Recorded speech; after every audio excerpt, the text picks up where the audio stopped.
na baby wo ho na wo hu ne se echia obe direct obe send me text message oso Oheneba e ha de yenko ha yemfa ha yenye sei na aboa amadwumadie akoso since me started Power FM for almost 8 years and TVSYZ. Yeah, you started, yes, sir, you did Jumai. The only person make us say what me send text messages all the time while me did Jumadi. Yeah, Ambassador Sampiale. Until say on the 4th. The friend bear 3 times went to me amfa. Nanka meneni kudin komosumbi pa because what farm send ba it means so me farm send me papa it bibi nkonya ana bibi etre so ma bra bomu a ono na me frɛ no na meneni di nkomo na magi adwentre. So I called him on the 4th. The fair Ambassador Sampiale no 3 times went to me amfa. So I was thinking say ebi obe friend back and so call no ama because one of my friend back ko pekra no a na me jaya obe return the call no my friend no men sanka no. Until Sunday evening and me producer Big Mike friend me friend me around there 3 something and we be some mate Ambassador Sampiale nkan am so there be Nemo me friend te said ye make ya me friend but me nsanka no. Nemo my madwen se semantene nka me friend Monday anopa.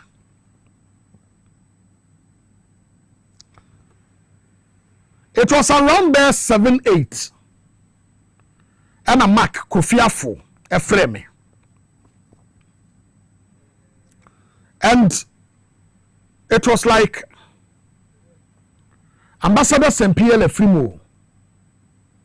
And I'm saying, son saying, ewa hin, NSC. And was so, what free mo kolebu. Now bet to me, Fred Dr. Jehu appear. And I'm saying, see a DNA, no so, yes, so koyo operation. Now, who crowd to know we are, Monday, you better discharge, no. It's Monday. You better discharge no. And the second no about to just say Ambassador Sampiale Efrimono. Ghana for the question say me yami huye. Asamna yami ya.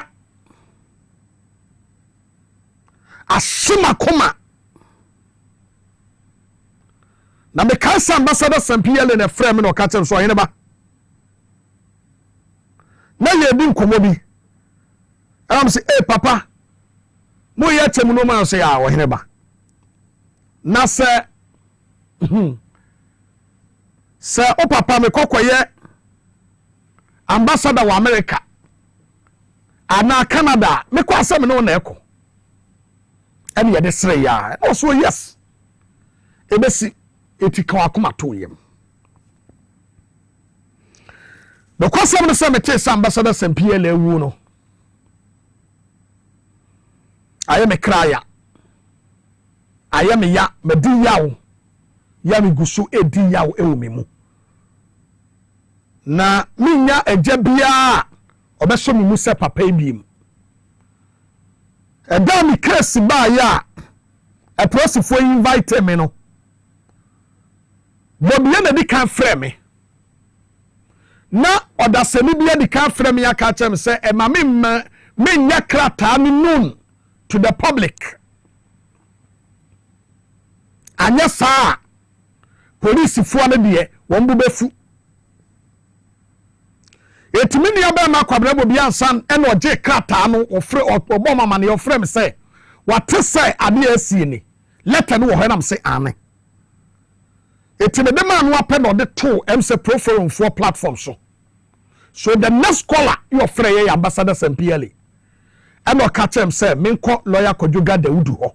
No ni bi nkomo. Etimi nkora menko ko no. That was Sunday afternoon. Na papa ni jire me chief from day one. Yeah, dem quarter cells.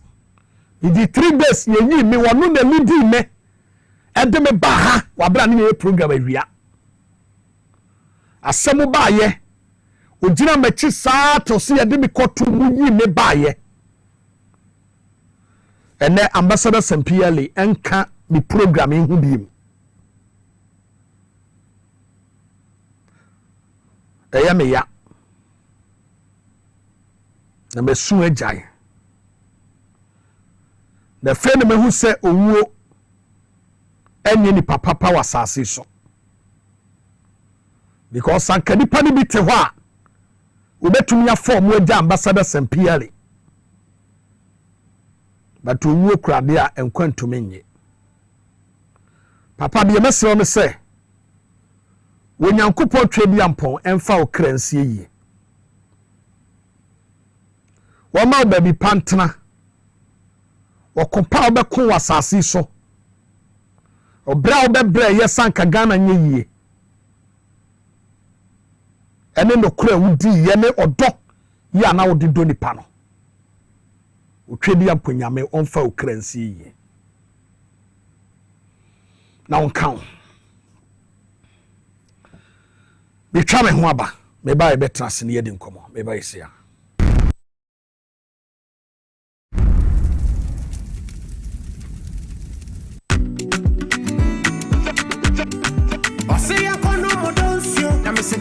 Oh, David, ma bantem do. Obi ayesi mumbra ni ntu kwa na ma bantem sa. Babe, nya votre. Oh, also mutimi delay kakra. Tase, nana. Babe, mama yempe baby ntuna. Na yenom kakra. Ni yemfa delay ya kwantu yo no.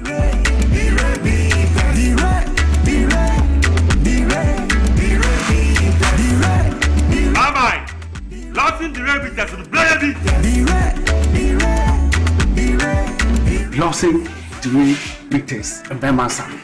Losing the bitters and Bemansa. Bama, Brian so Memansa.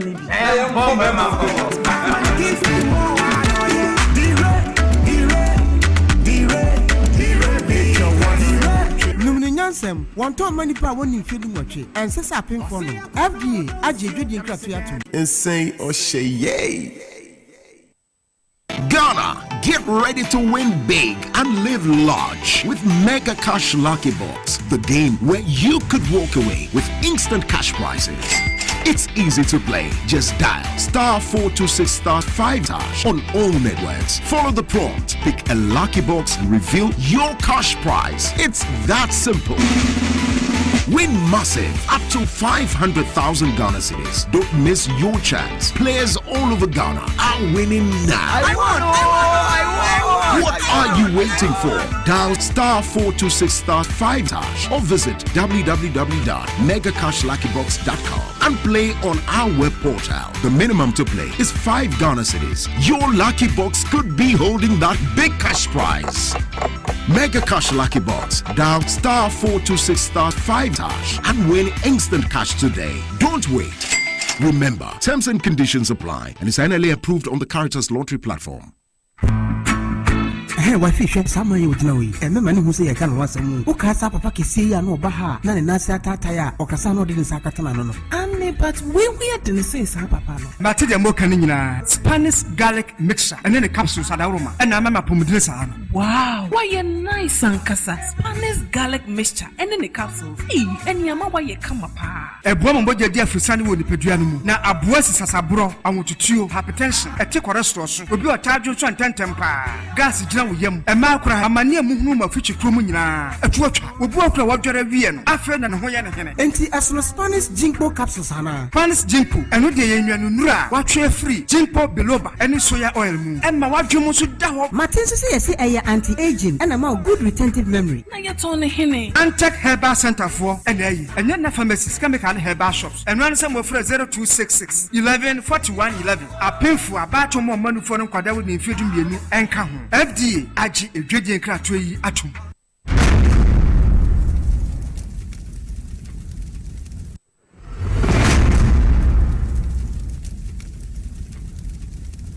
Okay, thank you very much. Yatna se ene numre na menemo estate and komono na ye dia baby wie baby na ene yebedi nkomo kakra kwa achire nti yebe na sinesine but ene me start and komono with extra gold menemo di san komo we several times e dia fa extra gold ho. But then the final day, yeah, me dey baby we on extra gold. Na extra gold no. Obia emo Mr. Ayusi of Minerals Commission. Obia emo ne so. Na mon kante Mr. Ayusi say ene extra gold final postmortem no amebeye no. Mr. Ayusi ne ho beba mu kakra ena extra gold bia no Mr. Brown of Forestry Commission wano so ne ho beba mu kakra because enuoma bi akoso ewo Ghana ha se yanhwenye na yansusomu nya ebewie oman Ghana bone na ekamia yese afi apim ahankron aduo wotwenkron 1989 ana company bi eba ye ba beje concession ewo Ghana ha se omo pese wo mu etu efamagude na sabre ni mu no na ye PNDC aban ena na ewoso na asem si ye no PNDC aban ehwehwe enkrata ni mu ama wo mu hu se dia nkrofo ne ehwehwe no wo mo nsa ebetumi aka na me ye free company no Golden Rail Mining Company Limited. Golden Rail Mining Company Limited.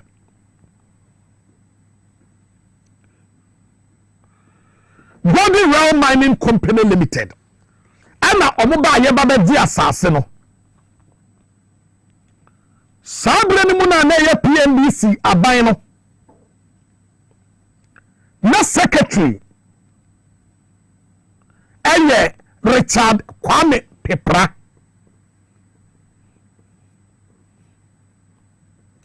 na eye Richard Kwame Pepra na wadi asase no ama Golden Rail Mining Company Limited for 30 solid years, which is from 1989 to 2019. I'm almost start to say, we are etu efumagudie, ewo pamming area ho, ebi wramwa di kokosi etiwa. Na because some na concession no esopa. It was terms of condition. Ya ya de ema omo a bia o mbetumi ya adwuma na bia o ntumi anya adwuma no. Mekọ o mu company lease law no anafe lease document na ya de ma wo no a. Was the company shall not, however, conduct any operation in a sacred area and shall not, without the prior consent written of the secretary, conduct any operation within one. Was say, and so company no mining was sacred area no what mu bi to say bi anananum ewo baabi wo ha wo say e ha de eya yamamra bia ye nuasi and so mo ye mining ni bi wo bi to so mienu and so wo mo ye mining wasi ye so bi to so miensa was say companies no any 50 years of any building installation, reservoir or dam, what you say, or public road, railway, or appropriated for railway. Area be a yania to ho. For one, say ensure dam and a ho. And I say any installation be a sabat dine maybe be a, and I say be a dine ewo. And I say dam and I ensure. Ana ka kwan ana railway na ba bia ye jato for railway no se omba ye adwuma ho a wo munya 50 years ento ho sabra na ye 50 years and then 100 meters and wo se ujai and to ho ansana why ye say adwuma no. Number 2, in an area occupied by a market, burial ground, cemetery or government office, or situated within a town or village, or set apart to be used for appropriate or dedicated to public purposes, the company shall not work within those places. And also stated say company no amine wa ha within 2 years no womun kata sase no so awo baabi o madi kadidi awie no eti why ami hyehyɛ a omode ma wo for 30 years yeah PNDC secretary for lands and natural resources owura Richard Kwame Pepra eye editor ho. Now you was some woman say Golden Well Mining Company Limited no all of a sudden Abama Dani Company be a friend Extra Gold Mining Company Limited. Now Extra Gold Mining Company Limited no number 1 Owura I see your woman Ross Commission and in perfect say company no woman mining lease for 13 years no akwawiye 2019 company no from 2019 and the babesi 2025 woman gusu to gold woman daso to gold ama broni ni fla brocheba no ababa genedia no ba wo premier ana woni aguni kom no wo me tweme tachire ma no tafri ntiwo na nam ni sa no moto wuram no di ni nam kuro ni mu no di abaji ni gold po ano de ko for 6 years mia ne money lease ewu ye no omo daso aguso e destroy sase e to gold e di gold no ko which so wo hwa emra ni mu a amram tiese so wo mining lease embia esese wo ja asase ne to aban ne ho until say wo be renew amaw saban ne si or renew mawa that is the end of the lease. But as I am speaking with you, Extra Gold Mining Company eguso mining wa pamen and mining e wo chami and mining wa other areas wabra woni permit oni lease the time aso for 6 years ni wadaso guso ye adwuma etibi sase ayehwanya sane say a company na woni document woni proper document ne nkrata akwawiye no guso no mining na meba kire wade biema bema ho adwiri wo Besamo say map no ho amfa map ne nto so. Now this map ya kwatwe map ni free Minerals Commission for site na ayo sama wo me se Ghana for kuraya yatimi mo ya map no mo hwe map no a eda ho no we don say ya circle baby red na wo hwe map na no a we don say a free right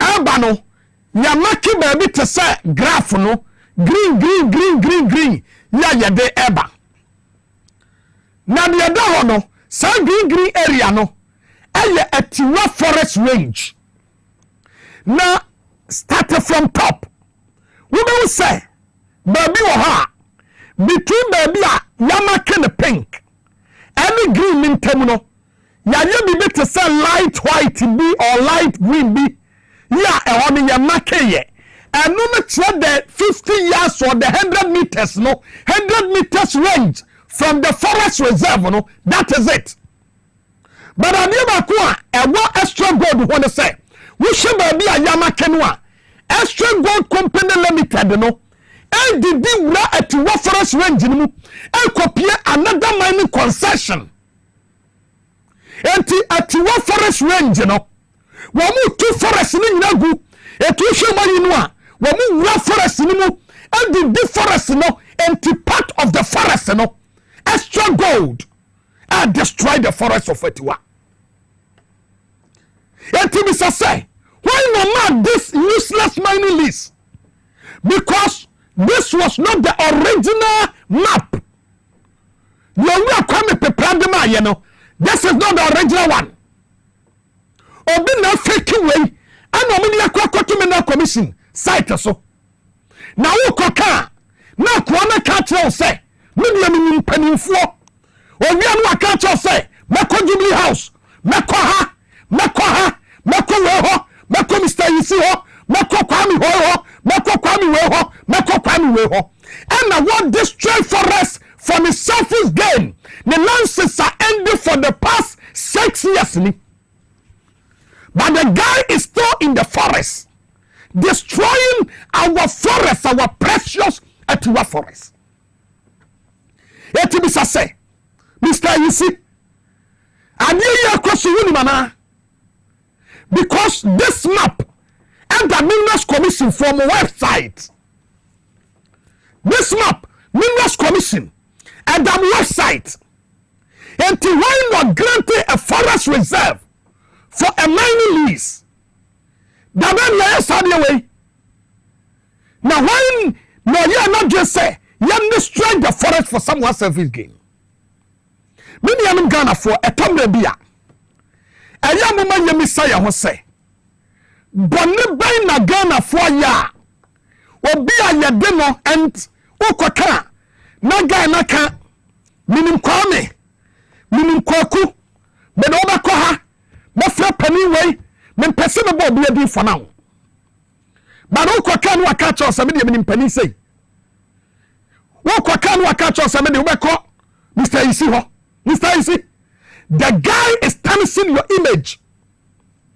I am telling you, if you don't know, because guy knew him say, when we're accepting backing from you, the men not the extra gold guy, and him say when we're accepting backing from Mineral Commission boss. Now who can cancel? Now Omo say. Eya baba ena de yakotena ho. Eti we will do whatever we want. Me entina me se me mpese me bo bi edi for now. Mr. You see, warn your guy. Warn him. No one free forest anymore. Ne time aso enya se bi na ye kasenti no. Na bia mo be ma me krata backdated say. Ebia mama no a new document to operate. Mumi say mofa video no to so mame. A mining company one mining for the past 30 years. Ya kwa ni concession mu no. Mo hwe awudi a wadi ni wo ho. A mining company ya one mining for the past 30 years. Ramra what to and in sheer betatem, Minianum. Hey, a Tomabia, you sit down and ask yourself, say, and tell me, be a brand by your rubber the concession, say, send an assassinity and comediana. Send an assassinity and comedy. And the other teacher say, Nipa wa na ewu amenenu. Nipa wa na ewu amenenu. Mama we the other video no. And you're very terrible, very bad. What eh? Yes. I urge you all say, Mama yan sorry because you can't say what we to get them say ya. Extra Gold Mining Company Limited. Operating illegally. Omu illegal mining. Omu tu gold ni wi assassin ye siesie so ye jane troka. Ye jane assassin so basa. Omu tu amna tu amna yi assassin so ni pata na to me wu. You think you are wise? You are excavating for gold, destroying the livelihood of some people. Wabra wo mining lease, wo mining concession so. Look at said we see the stress assassin. Wow. Now, there were other documents for her. I was some de Number 3. Mama Yemisa say. Mama Yemisa extra gold say. Environmental Protection Agency. Wamu kratana. Mumi samu. Say Environmental Protection Agency. EPA. Wamu krata EPA for the amomwa. Wamu de mine yana. Ne wu babeng. Mo yemoje say. Moga bo mine krono. Enfiance yani. Broni ne ba. Wo be fa gold no ko. Enfiance yani. Broni ne ba wo be fa gold ne ko. Ghana mabru pa adwuma ye. Krono mutu gold wo so no mumi sase mo develop krono. Ana no abrantie ne me kasa. Asimo kan say ai wo hini na himfie kura no me na misima no. And me wawura mu ma nsa kwaka wo hini no. Wo hini no eye prosini sa ye lawyer. Wo hini ne dem so hini ba kacha abrantie ne say sa wo se wo no si ma himfie a. Wamra manim no me kan kire me. So mami kombo mam lisi ma himfia. With all due respect, I will urge you say, Nkromano and protect you masaseno. Extra Gold Mining Company Limited. Any crater to mine. They don't have any document to operate. And they should protect their land. Because assassino any extra gold in some BM and Nasra wa hine say send your man for time na mu huo no nana bobodi na compress caveta na mu ko reclaim assassino mu siesie assassino send ye neba ya nipa eto sam na mu huo no eto beta. What is that? For the surface gain of somebody intino muni wo buoni ani die de manipa. And Mesre. At the same time, no, Mesre Forestry Commissar, Owura Brown, say, at what forest range, no, extra gold, and a whole forest, you're tuning regu, because which map on the Trabonua, map in film flew, Adeba Asia Honebie, Wamutu Asia forest in Regu, aqua copy the next mining concession. Na ebre bi be so no ye benya forest biem obi to gold to forest na ye to gold to forest. Please let's protect our forests. Let's stop the illegal mining activities and protect the forest. And so tie mining lease na e be ma wo mo no. No, we just surface mining. But surface mining, no, yan kaso munya galam say. Yan fruit tuma sasimeni enya honko. When you do that, you reclaim the land and move on. And vegetate it. That is it. So please, let's work on it. Me want more details about extra gold. But some more personal and sincere. I'll bring it up on Thursday. Now Thursday, a better set fire. It's extra gold. Be one. Betufu. Why? Okay. Number 2. Me person me magana phone na tia say. Yawo security agencies ahodo ewo kurom ha. Yawo mo ye adwuma edeboa oman Ghana ema ne kwa animu. Yawo asogafo, yawo polisifoɔ, yawo immigration, yawo custom, yawo way, fire service fo wom. Na wo nyina no yeboa no nyina no a na yede akwa wie national security. Na national security conduct a lot of operations.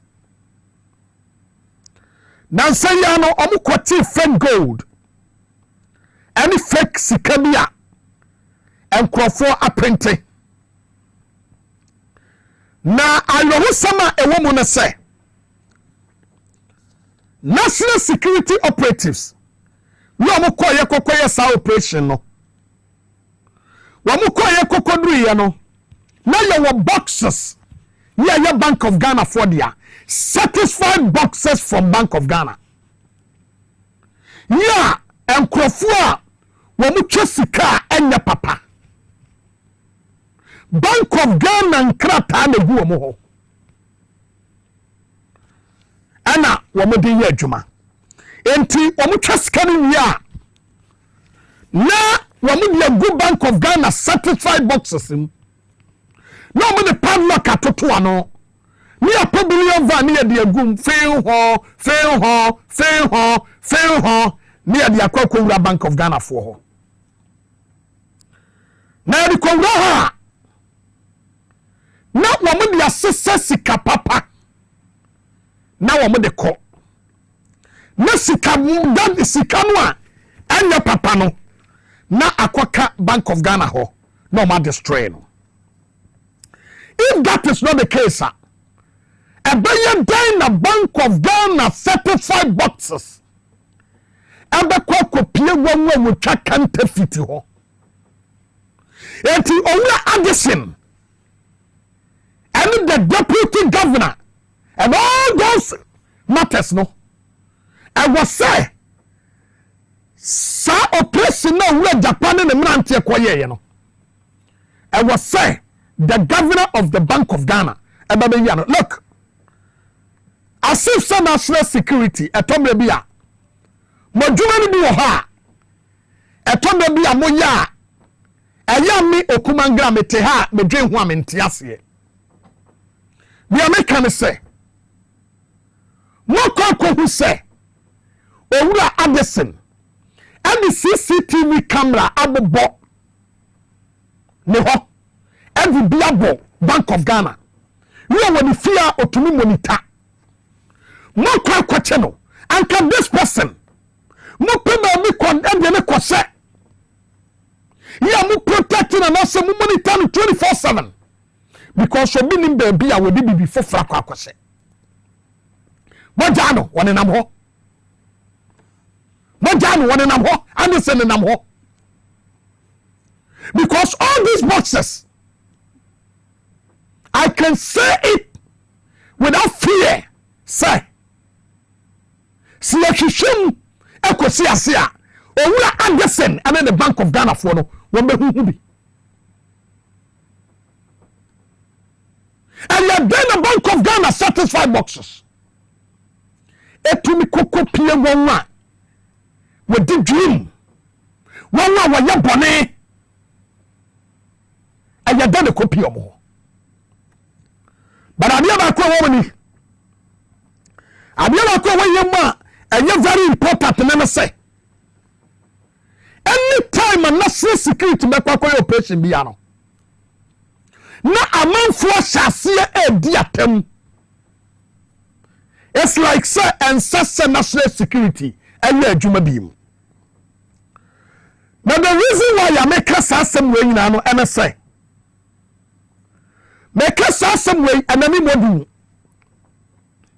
but I tell nobody Thursday.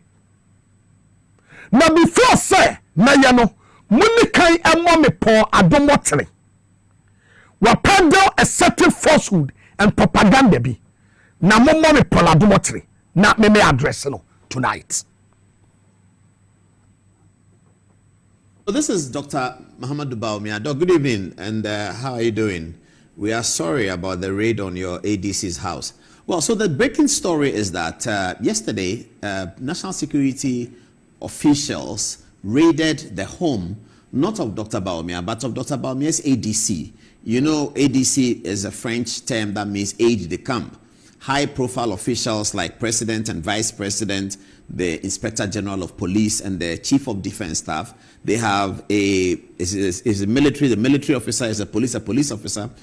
Usually for the President and Vice President, the police officer for the Vice President, and a military officer for the President. They have these senior military officers who follow them. They call them aide de camp. So Dr. Boamah, as Vice President, has an ADC. The Vice President today, Professor Jenano Poko Ajiman, has an ADC. Now, this is Dr. Boamah's ADC. I think the last time we saw him probably in public would be the sessional address of the President Akufo-Addo. Now, in that video, you see this is Oheneba Boamah. This is Alban Bagman to his right. You see there he is, a police officer. He'll come again. The Lord Chief Justice, other people. This is as Dr. Boamah arrived in Parliament for the sessional address with his wife, Second Lady Samira. Now, the ADC is the one, yeah, there he is. This is the ADC of Dr. Boamah performing his official functions during the last sessional address. Now, this man, his home has been raided. He is a sitting police officer, a serving police officer, is an ASP. His home has been raided by national security on account of the fact that they were looking for something that they said or they thought or they believed that Dr. Boamah had given him to hide. This is the story that we have to confront this morning in Kwame Nkrumah's Ghana. The former Vice President's aide camp, his home was raided by national security people because they said they were looking for something that they said Dr. Boamah gave him. They were looking for money or they were looking for something. So here's a video of how the raid occurred, captured by the CCTV in his home, in the home of Dr. Boamah's ADC. I think that his family is completely traumatized. His crime is that he's ADC to Dr. Boamah. So there you see the soldiers approaching his home. Very similar style to what we've seen in Keno Foriata and others. There you see them. Here are 1, 2, 3, 4 soldiers in front of his gates. The other one is going to call another one. You will see more soldiers approach. This is not very, very good. Now, this man here in the white smoke appears to be their leader.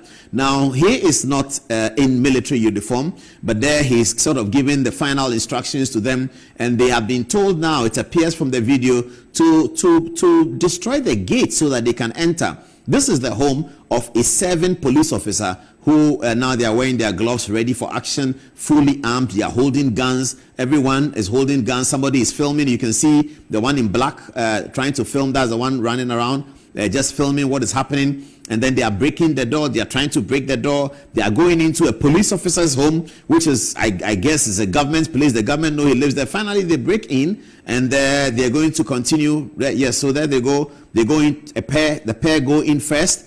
The other ones come in. Now everybody rushes in. They are raiding the home of a serving police officer, an ASP, who is Dr. Boamah's aide camp. Now this is the one who was filming. I think that looks like a lady. Is it a lady? Okay, now some instructions are being given. They are told to rush in, hurry up. They are going in very, very quickly. We don't know whether the white pickup parked there is part of. Now this guy comes in. He's holding a gun, a very long gun. He comes in. Oh, the sheep were worried. You see, look on the top of your TV. You see the sheep were worried, and they were all coming to look at it. Now this is what has happened.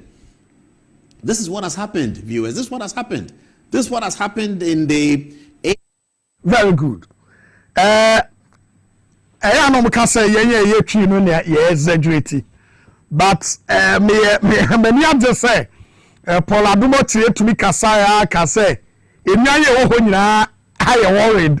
The sheep were worried. Komono 8 yetia. na Dr. Mahmoud Bawumia say wo ADC ni fie omakwa ansake hwa. I will tell you why, and the reason why Emma said woman no ekoso. Now I've already said this, say me yes spokesperson Emma national security. But me womanya, me womanya bibi kwaswa yehua etwa se ye ka ho asem. Na enkomani nyina ne yetiatia, de yetia no say about na me check time ni ye pa. Do. Ha. Aja.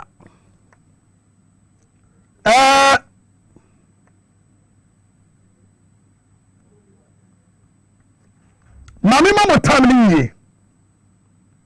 Now yes Sunday 23rd March.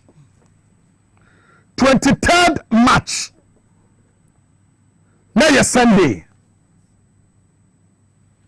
Around 4:44. And the national security in your call. No, when you call no. When the panel a report say Dr. Mahmoud Bawumia ADC I will fear be war amasamine.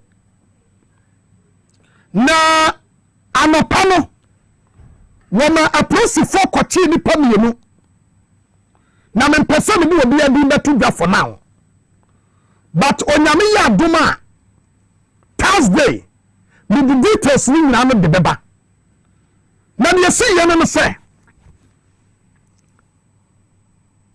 Sunday no ahomate ana Dr. Mahmoud Bawumia ADC no ami akwache one man slemni man bi ene neba ya wanya ba 15-16 years apresi for kwache won adanya efie na wa masama na de ntu obiem wa baba si edan foforo ewojuulu eho no tie namom safie na ewa masama no owo titi potomento no owo bebrengu dan bi mu ayawake no yesika ase potomento no ase semuma na akoda na kwakofa sa sika ni bi wa fo potomento no baako wo wi pound sterling and dollars nso aka ho ana akoda ni koko hinta baby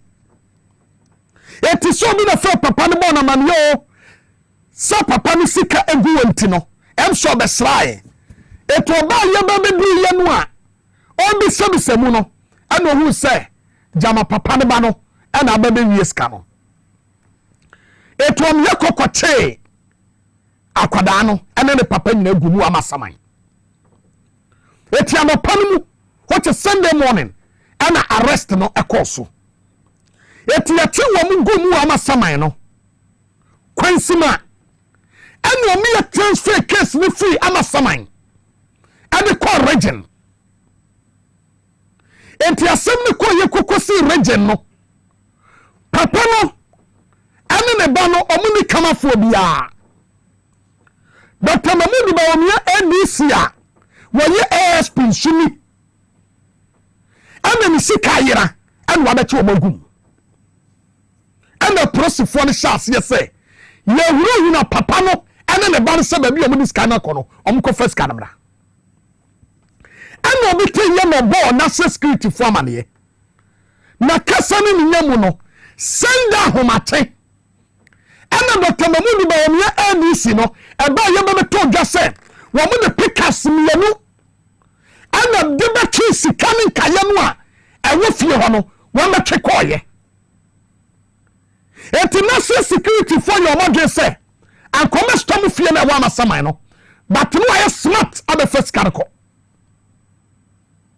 enti na wo say wo mo tuo no ni fie na ewo jolo no na samutumi du me patomo mo ya video no na mo forward mame wo say Dr. Mahmoud Bawumia ADC no ni fie no wo wura mu a wo ni katra inwanduo ansana wo wura fie ho this area no a na waka say the sheep are worried no and enyanum ada enyanum dan na wono hwa no and we are proper what dia to war e dia fa hu etu wo support no man fa no wa pie free wa pie kwakwasi efie no mu awa kire etu fie no wa kire no and ye twa fa so etu wa bonten a what give us say jam bi plot a what dia si honi and wonyan nwan wo ho na nipa ntie kire obatobwa gate na kire a e pie the next house say honote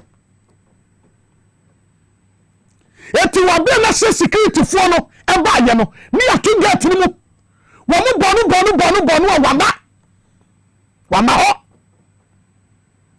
ana na security first time ho ana mu bi ye kwura fie ho so mu kwakọ hese scan ho ha bana mu ko ye no na ma na ye smart access can free ho ye ya tete se sikana me nam tamani sesi ya ye kasai ye ya tete se sikana me nam tamale sesi ya ye kasai na na kire mo ba bia sika ne beko bia no ye be ka kire mo am yakọ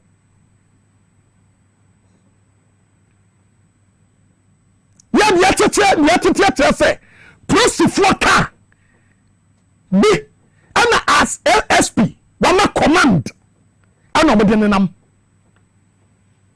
o mo tumi nya ba bi fan ko seye na o wo feel me o de ma mi ntwa so enti sepola dumotre akokasa because Dr. Mahamudu Bawumia adi nuoma bi yakwa na security for no makwa hadia nukrebi anim Dr. Mahamudu Bawumia ADC no en wakwa kote ne caretaker ne ba so mo wi sika sisi ada pa de bi sika na bere mewi no mo wi ba akopɛ probably train na pam wo mom kwai ba akopɛ no mo wi no na ni die kire koje ana ma asem no e flow to sepen eti so bi koje ba bi kokase Dr. Mahamudu Bawumia ni ed obi akoran sacrifice Paula do mo kire eyo trofo nka nokre wo yo trofo nka nokre wate Dr. Mahamudu Bawumia ed no be katra wonne ni ADC no me catch NBC papa me catch when na say be bi sika ni nam bia no ya ni die kire tokuro bi be wam bia no ya be ba betudwa eti da ho so wate men worry na ubesia de unsia wate very good na move to the next issue na yankonko bi enkomoni bi enfamra in fact Number Owura John Dramani Mahama Basso. Ewo the president ya wo ba ye bebe di ye. Na do dan kwa Kufuado e ba ye bebe di mampani no. Yanche cocaine ewo krom hada. Sana eba na ba amanfo de konum wo fie. Anase eba amanfo fa ho. You is it you? About Tibeka say Ghana and a transport place for drug dealers. Now I want somebody who woman say, Owura John Dramani Mahama Baye ante, and I want more a cheap cocaine. Ya ne boy dempa. Otonwa sika wu benya no ebro $120 million enti omo making it known to the public say ade ayatene na adu prebi nansay was say Ghana identified as a transit country for drug trafficking British High Commission that was on the 28th of June 2022. My joy online and the publishing this statement at the buy. Therefore, under another than Kufuado no. Cocaine edu kotokani se e pass through no. Smoothly se si ana lande. cocaine nya duru ya na lande cocaine nya duru ya na lande na womampani na na do dan kwakufu ado ene na ban ye NPP fuyi ebe din Ghana nya esa Ghana din enti wo free Ghana na utu kwanya mi ya den krama hu ya wo na ya foso kwani mi ya hiham fe mi ya ma unsuo ya ma wadura ba ma wa fe ya hwehwe wo ya mu no ma nyina em ya suwa dia bia ne bia tese eto ana fufuo ya gu ya mu na just ya dia ya nya scan ya ya se kofebra wo kofiam ya hwese fufuo na gu ya mu no cocaine eti wonwa no tu kwan no kwasem wo pass through hell under na dan ko akufuado na wo John Dramani Mahama baye no se no we no aye demoni a esan na din ni patu kwanya amani huna wo fam because of that no I will see you sabi any feel eti under the watch of John Dramani Mahama no o ma basti cocaines ya no sie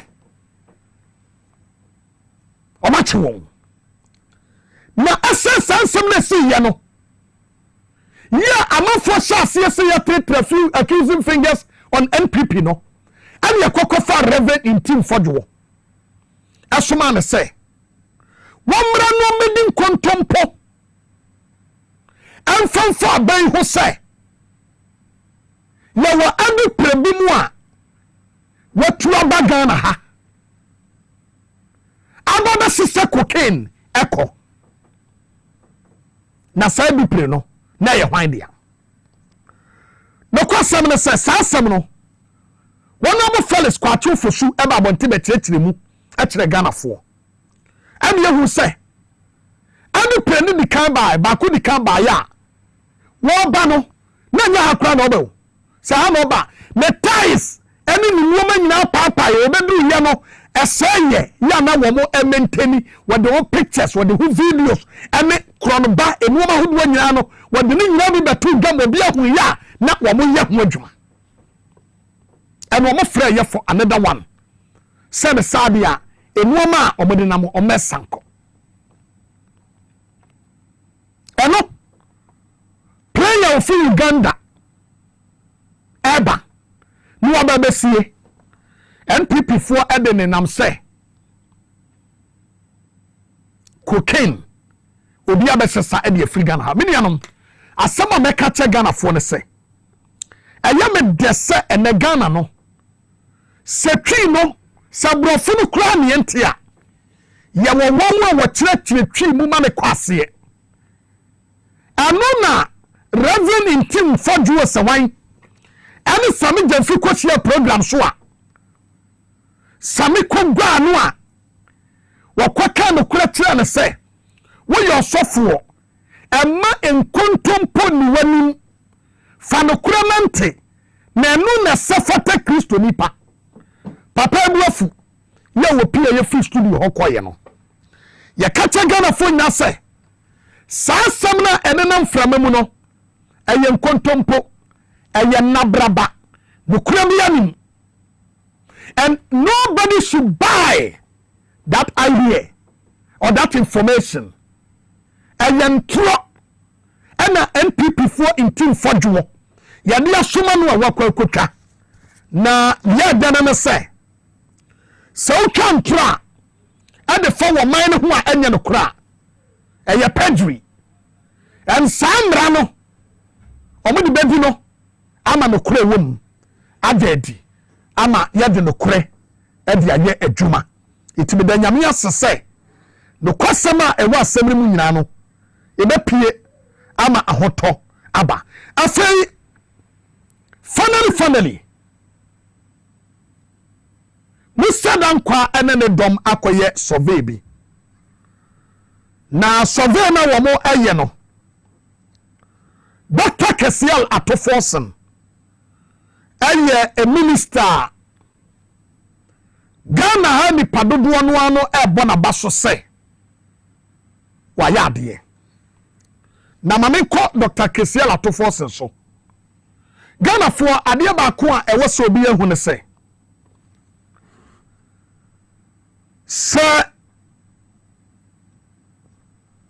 woyɛ nipa yɛde wato Ghana economy ano sɛsiesie Ghana economy ma ne nya yi a ɛtesɛdeɛ asɛ yaka kyerɛ sɛ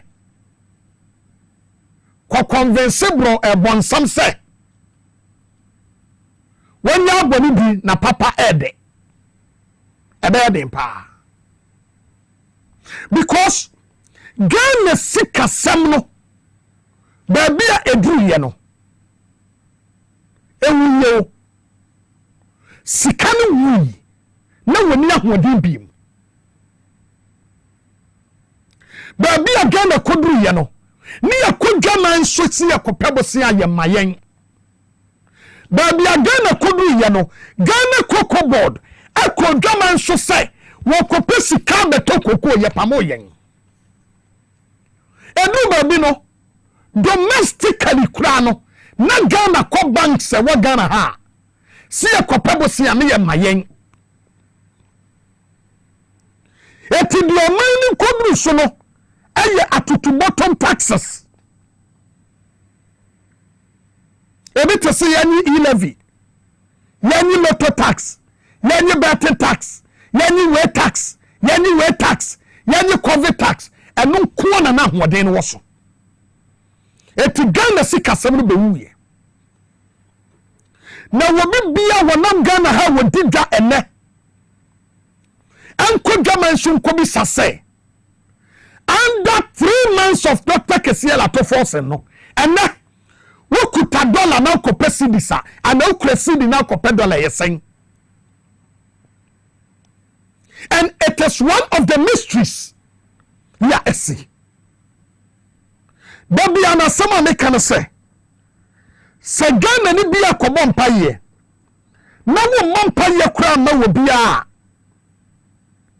eya bompaye ma Dr. Atofo se onyame ehu ne mobo na wontumi toto Ghana sika sema ne yie treasury bill abafom ene wo kwaje bosia ewo banka interest da so abafom ene dollar to cedi rate abafom ene Ghana sika sem asase epapanie bi ahye ewo dwaman so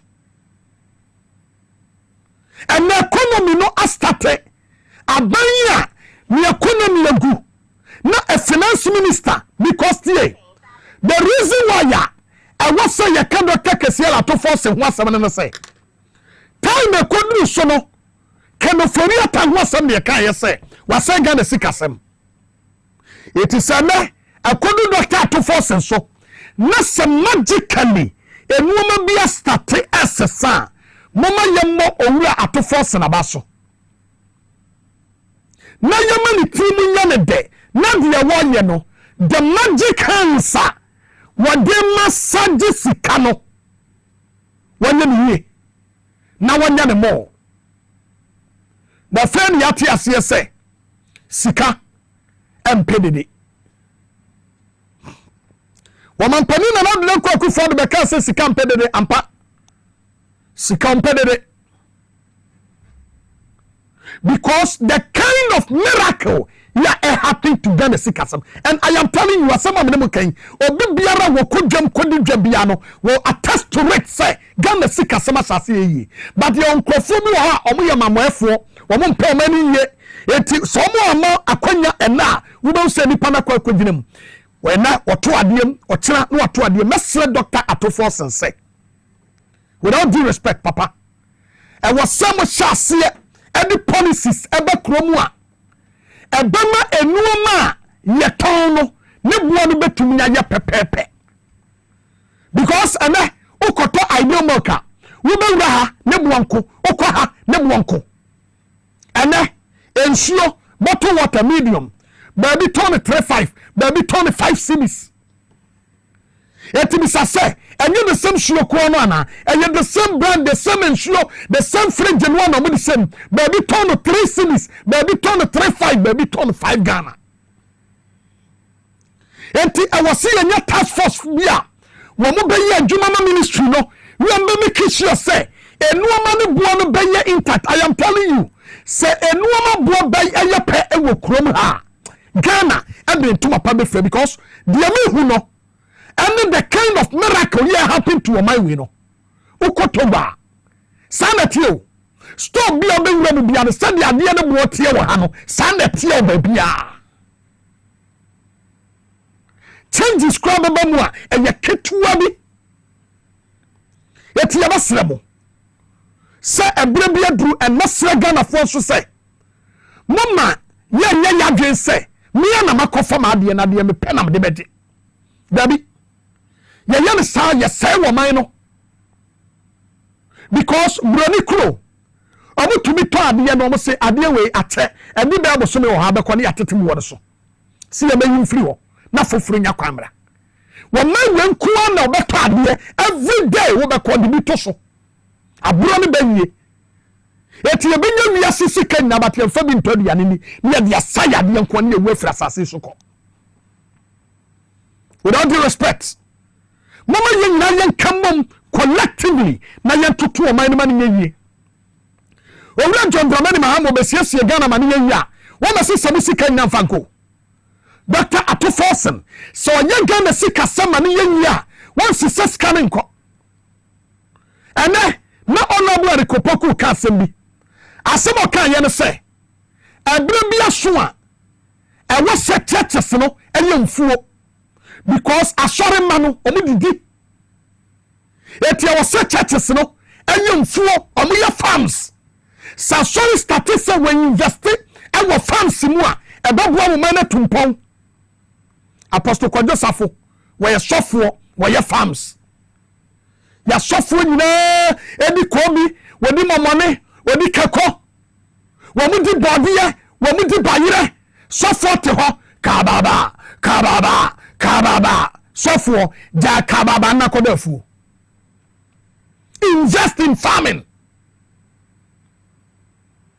na when Yankopon twedi ampon wadi afuye ansa no bebo nipa no ni wadi kanya bo enuane ye nipa bedie asofo ni bia se ho bone dodo na nipa ebeya anka ye started this system say asofo ni kwadide nsase na yemfanya asori na fu da bia ya asema meka say Pentecost as a church and as a Pentecost say one ordinary pure water now we for some of the guys here what Pentecost mu ama ma ye adwuma wo ha anka Pentecost maburu enkochi nkopa adwuma da asori ya friend Pentecost awu nyansa kosi Yesu kurom yesi wo wa brankom betum dia ye pure water factory ankom betum dia ye shoe factory ankom betum dia ye farms Mosi University ya mumaburu ne mama ekom school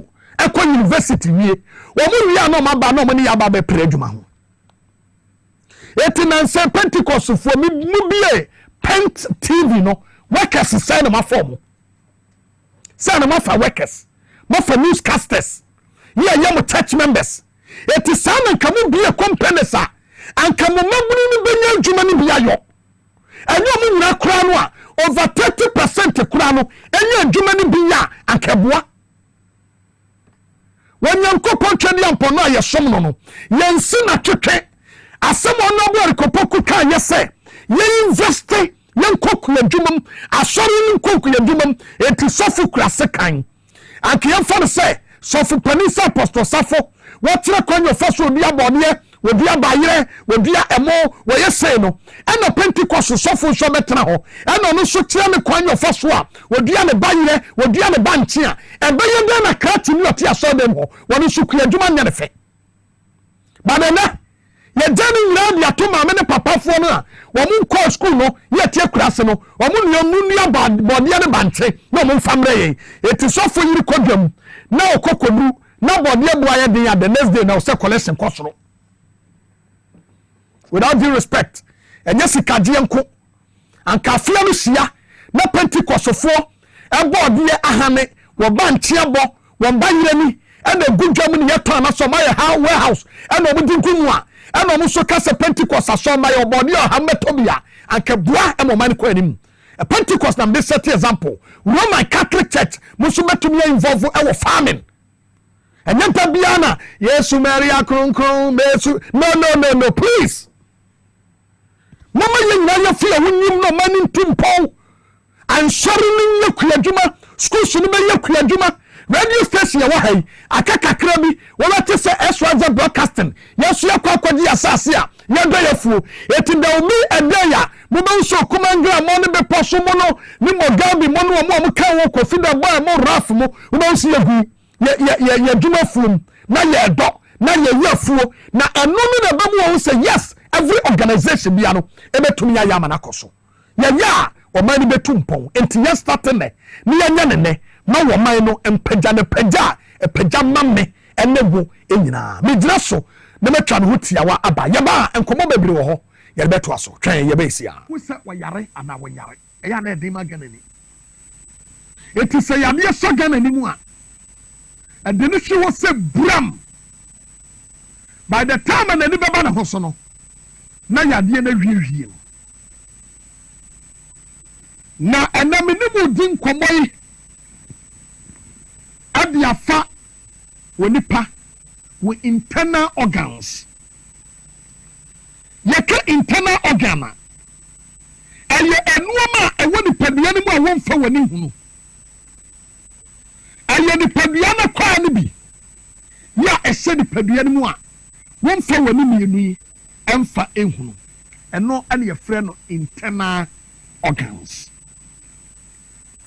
na yabasha your liver and kidney or prostate and so beba na yehwe o liver and o kidney minimum din kending komo se dabia yedidi na ni padua ni ho no se woni banku akogu mu a akoyi a ebepie na ya yellow na afa woto no wonimu da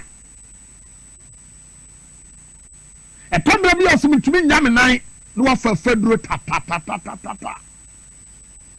but the konya sound breakdown no across you in the pedian mono you don't know but you wonu ma mienu ye no na yes adwuma no enti ho ka adin se the pedian betumi agina so take your kidney and your liver and fam woman yagro look brother can send me for kidney and liver ho natie what's it the liver filters or cleans the blood removing toxins and waste that eventually leave the body through urine and feces. What's it the liver filters or cleans the blood remojano ebiana efini kikawa biabem emiane no ayedie no enuoma no bi wa wura ni padua no ha ni padua no etu onyankopo ya ade bia ye frɛ no liver ya liver na dwuma no se wono na wase wosoni mogya no so na enuoma a ɛyɛ awuduro toxins a ɛwɔ ni padua no mu no etumi atwe no na de mi fa gyanan mu na de mi fa odwonso mu na omani pia bonten na saa nuoma no se liver na ntumi anya saa adwuma no a ɛwɔ sɛ saa nuoma bɔne no nyina tena ni padua no mu na ekun over 50% of one when you liver problem empties. Etina de bia me katla wo se eya hwewuni padua no yi na tuwa na mon kokode check up number na go screen so no 0553 93 26 31 Dr. Penino receive course no etifre na woni ni nkomo 0553 93 26 31 freno na woni ni monko what and for kidney ɛne wo liver ni agorɔ hwɛ buroni sɛ ɛnoɔma saa deɛ wei ayɛ no baako ɛne sɛ ɛyi nkekaawa ɛbi te sɛ glycogens vitamins minerals yɛ ayɛ excess ɛwɔ nipadua no mu no ɛtwe ne nyinaa pie ma nipadua no de no ɔsɔ ne mogya no so no na ɛba na ɛdeɛ na ɛbɛto sɛ saa deɛ wei nyɛ adwuma bia mu a na yɛka sɛ enti woyare hunu so mogya wɔyɛ wei a yɛse kɔyɛ liver functioning test na yɛnhwɛ sɛ wo liver no ɛyɛ adwuma menua yɛmo bebree yɛte aseɛ wo yɛmo bebree yɛwo ne yɛtete hɔ no because nipadua no wowura inside hɔ a bibia pro bibia sɛn especially yɛnya yɛnim bi twa no ɛne yɛnya yɛtumi sehye kakra no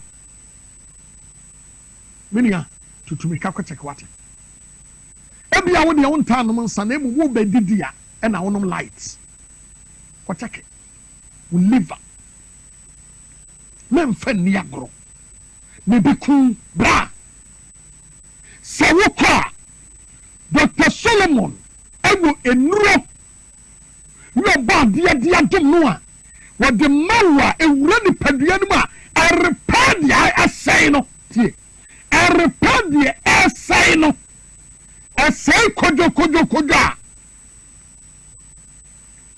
50-50 sɛ ho bɛtɔ anyɛ saa akɔtena fie no ku tutu anamo ebia na kade na asɛe wobɛhu sɛ obi wɔ hɔ a wɔdwo nso a deɛ nti a yɛ mempɛ sɛ na bobɔ symptoms no sɛ no sɛ yɛwɔ nipa no bi wɔ hɔ ne nipadua no sɛdeɛ ɛsi yɛ strong nti no biribi sɛ nipadua no ma wɔn hu by the time wobɛhu no na wɔwura danger point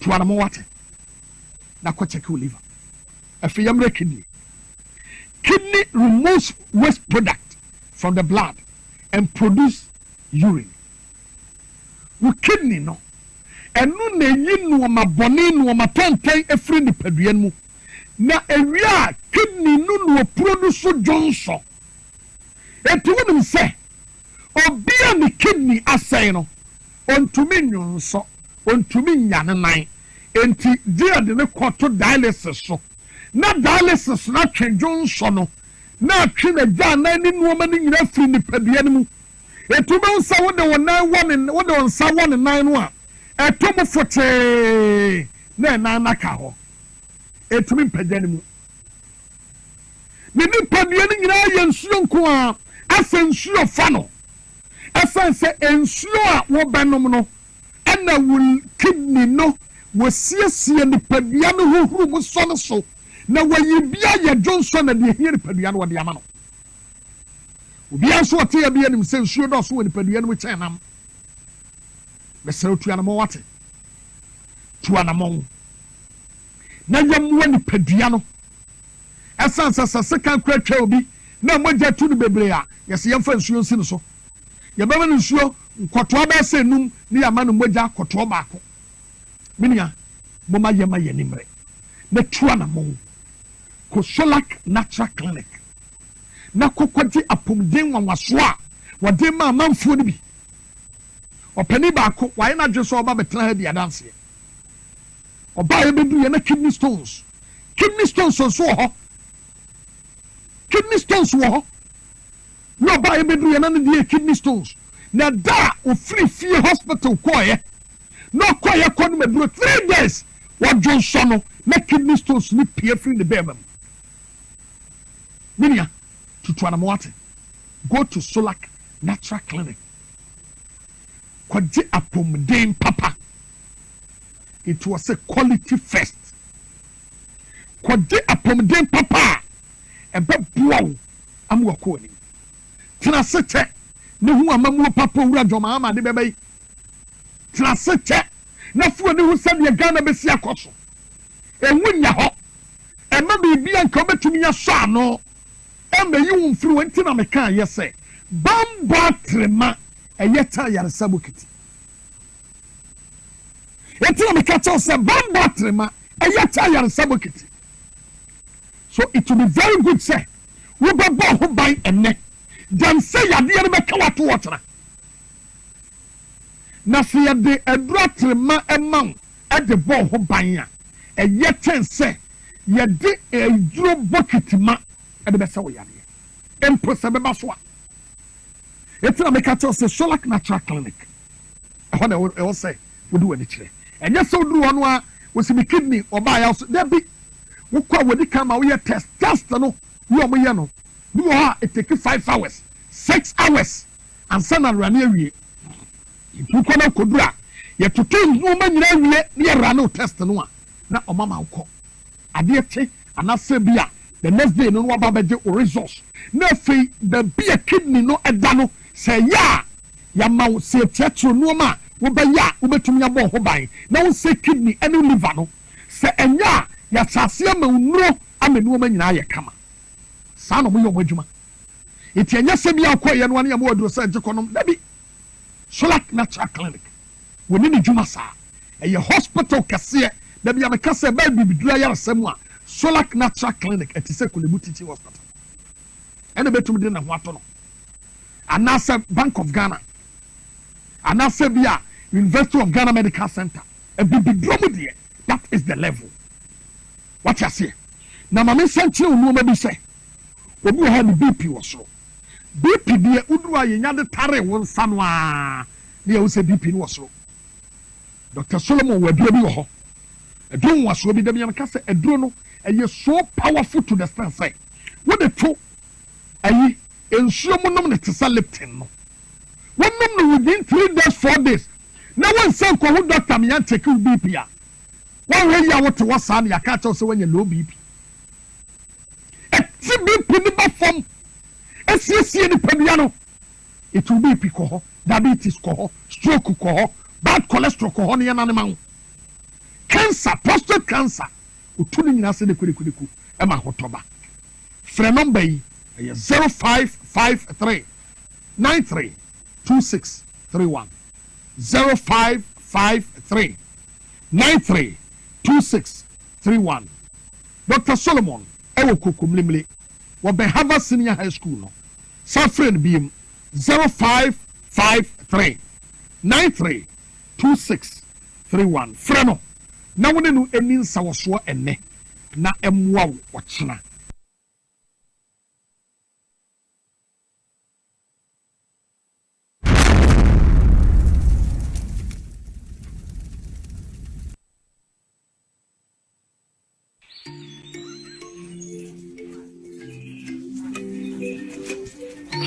Upon your arrival, you are introduced to your butler, who plans your itinerary.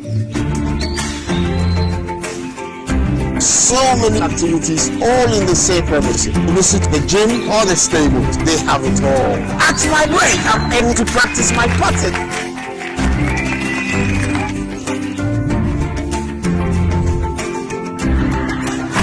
They used only electric vehicles here. This creates a serene environment. I'm told it's over 1,000 acres. My cabin here sits on 2 acres with a large terrace space overlooking my private swimming pool. Now this is royalty.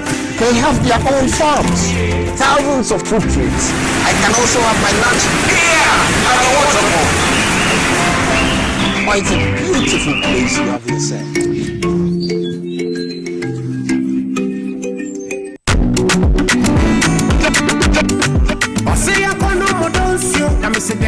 Oh, Dabi, my bantem do. Obi a yes mumbra ni ntu kwa na ma bantem sa.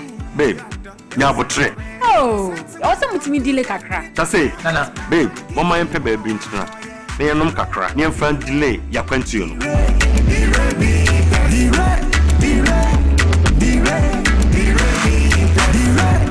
Mama, laughing the rabbit that's the baby. Losing diabetes memansa. Losing diabetes memansa. Bama, Briansu memansa ni bi.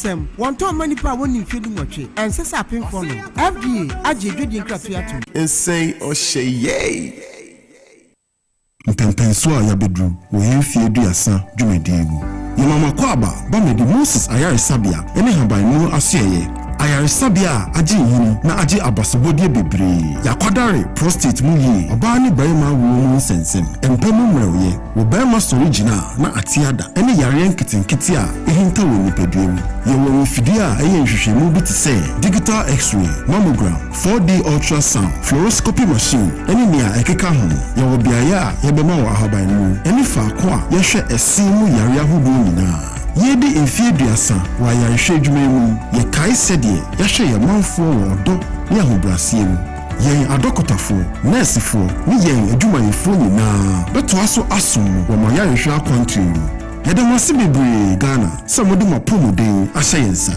we koma Moses Clinic and Herbal Center wapomuden adamfo ene daachi a edi yenim nyina.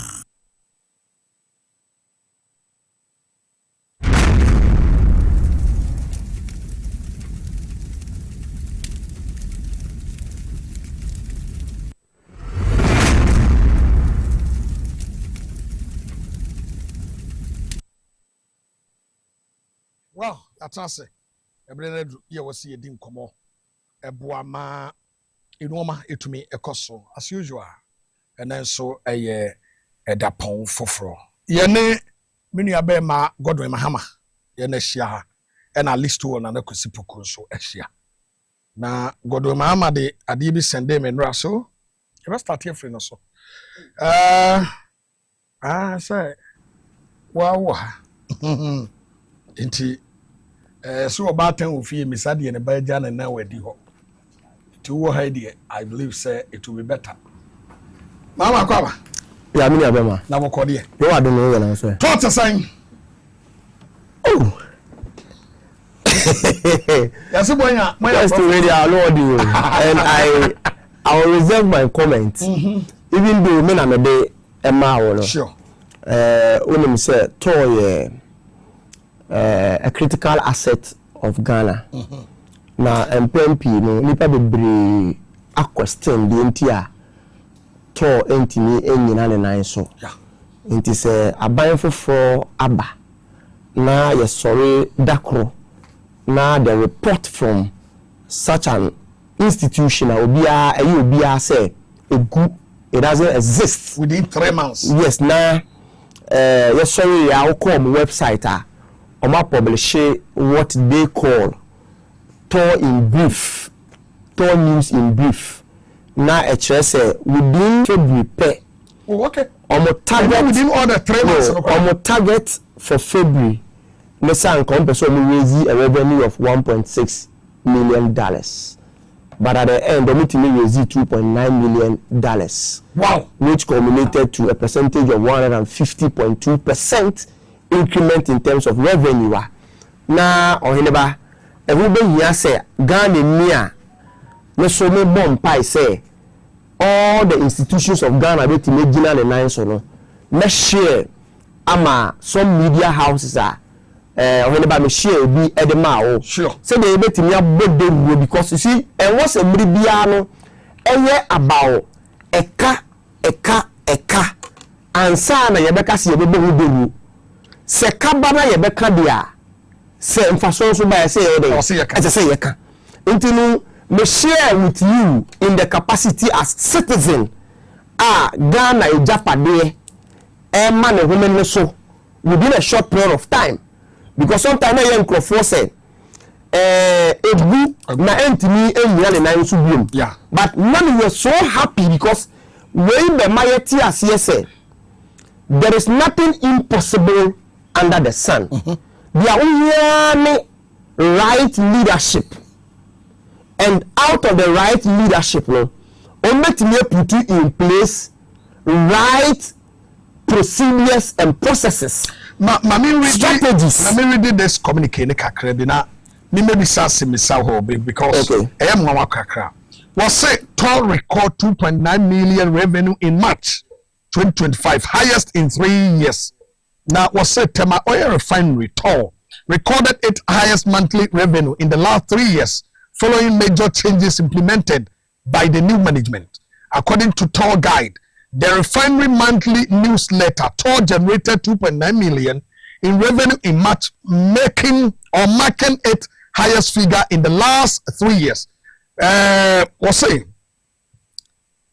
generating 2.9 million, Tour exceeded its revenue target for the month of March by a staggering of 150.2%. This achievement, according to Tour, was made possible by the sacrifice and hard work of the staff, who have shown unwavering commitment to the strategies and plans being implemented by new management led by Dr. Yusuf Suleimana. So this is it. Yes, shall be say, Tour, moya den, ediana, because we are say, and can say, Mona Monua Fango, na Mobua Tong, and an asefo, and a system yes, Edmano. So, Tour, a year the year, Juma, Utumia this revenue. Oheneba, me person ebe have the conversation as a dia. Ma me ba purposely. Ya won come here the but I believe say this But the American say me who publications no. Okay. And I know a share as on mine bapa. The asset of this country is being maximized to make profit. Yeah, sure. Said the ayebeti ne bi won komo. Now His Excellency John Dramani Mahama who say Achia na da era de emu because also President John Dramani Mahama can say companies are ebe make loss so. Yes. Do how be no. That is it. How be no. That is it. And ECG was example of those kinds of companies. A way to say na ya citizens and not spectators. Okay. Say ya ask Centralia yeah. Now bring it to your attention. The good work Ghana some of the institutions okay.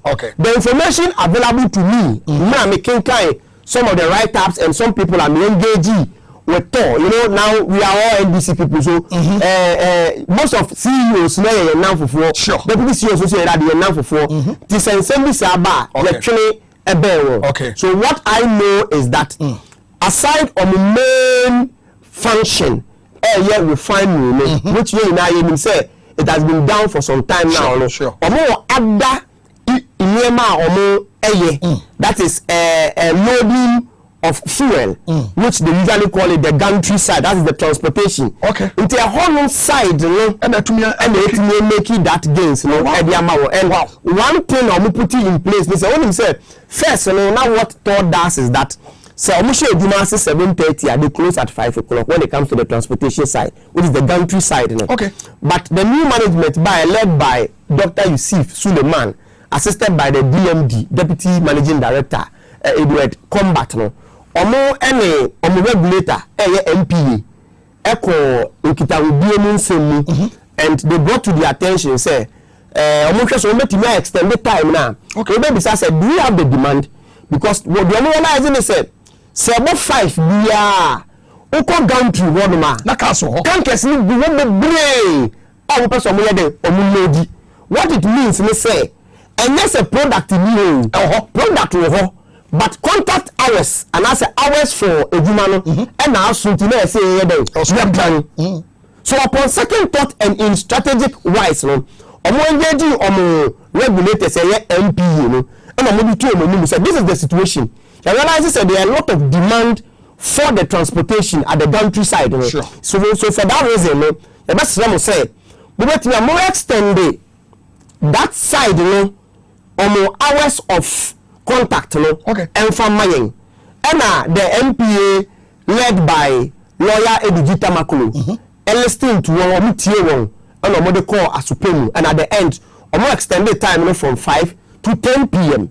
The minimum casino first now come up 5. It's your 10 when they come to the gantry side. Wow! Until Nona 18 year more asserting the asset of Tour or Mutimenya that amount of money. Wow. The second thing too is that because of analysis say almost standing from 5 to 10 pull or Mutimenya say now. The list of the question is that and I must start to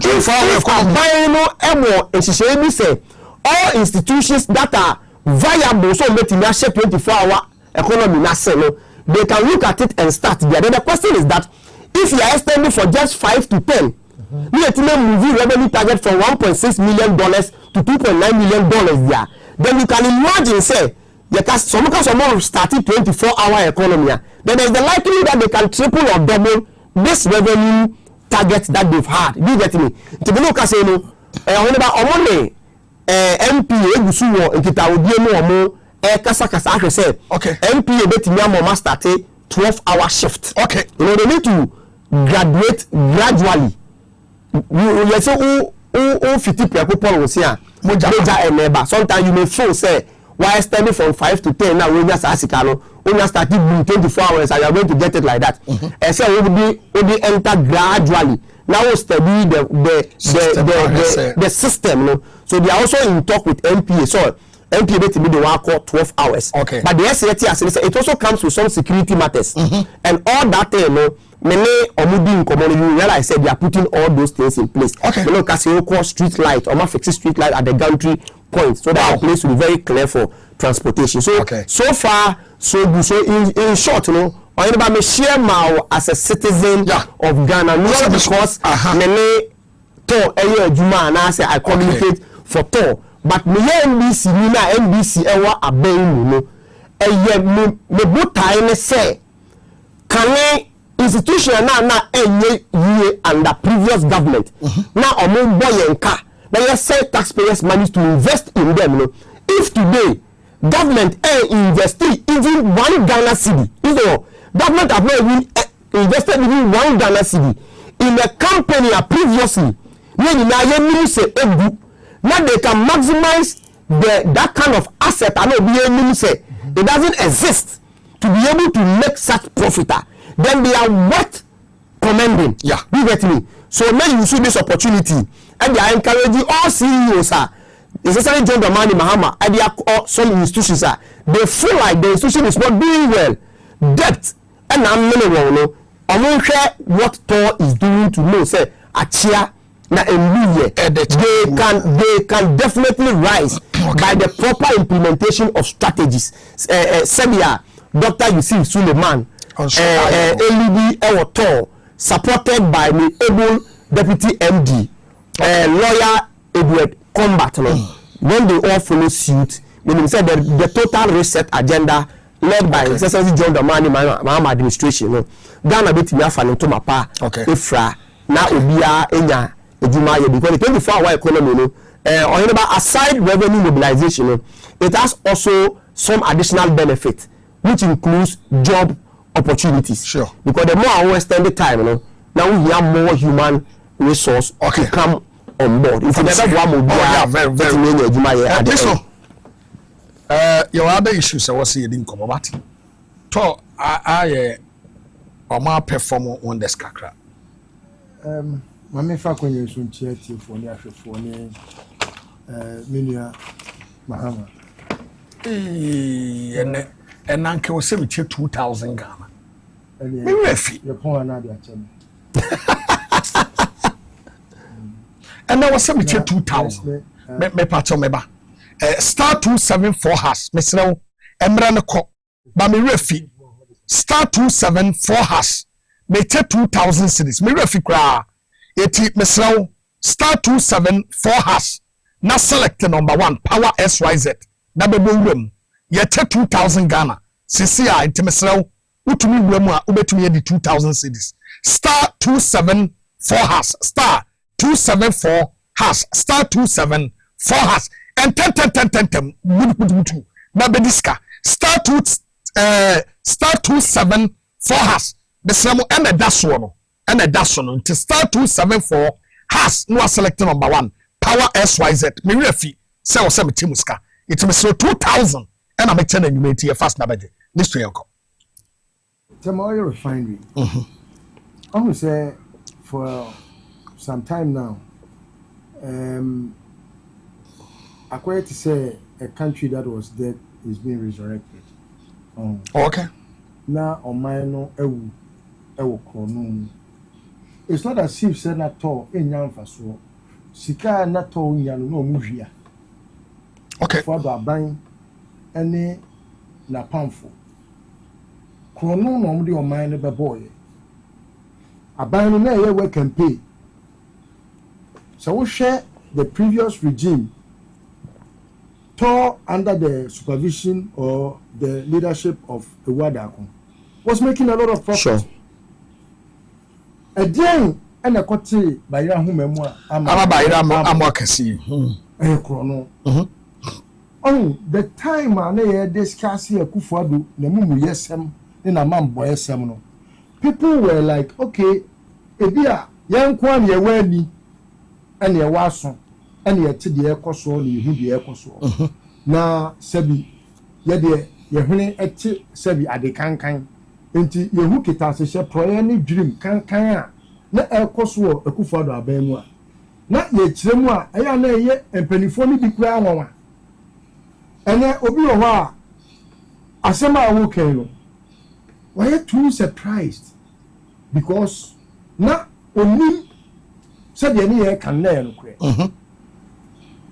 Under John Mahama all state institutions are and then is store under Siga. The store is under Siga. I think so.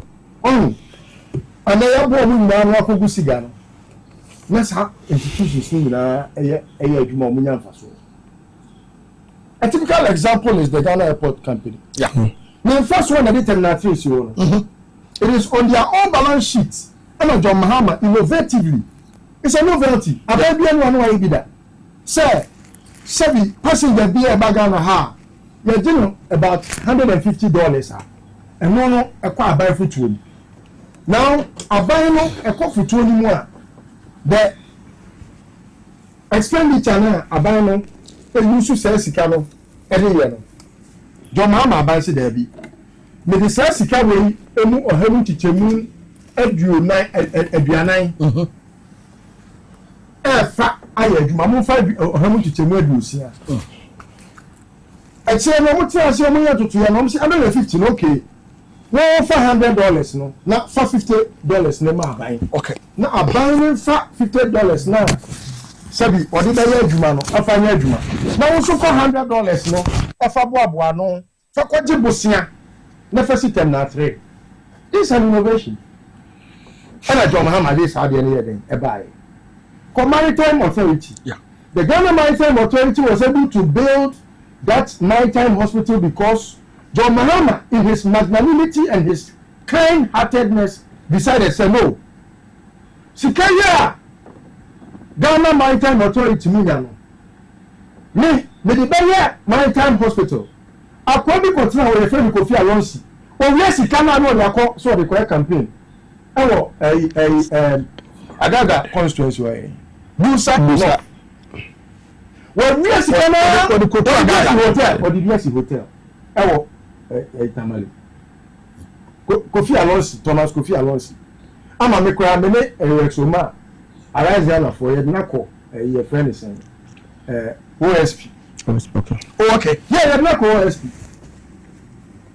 Wow. And you're Crono, Emma, what can pay?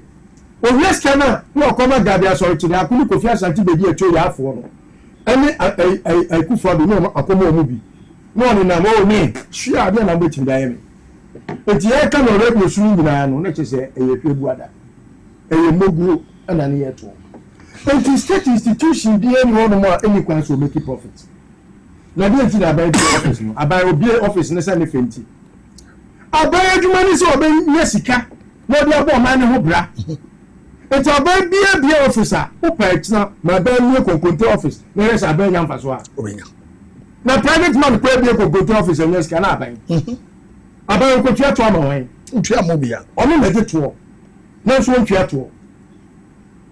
I buy the in some no. Or did to swim to and the office be a buy a creative piano. I am for 20 and I buy bigger.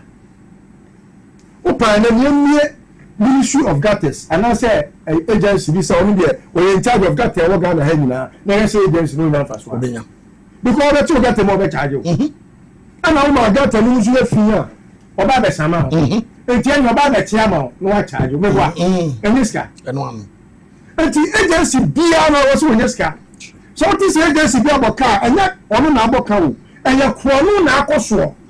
It's in our aboka. It's in a kababa. And until I catch you say, from 2017 January, I could find the swear in on the 7th, no. On the 8th and on 9th, I remember Senamete Multi FM studio. And I can say, the only reason why Akufo-Addo has been made president is so that God will disgrace him.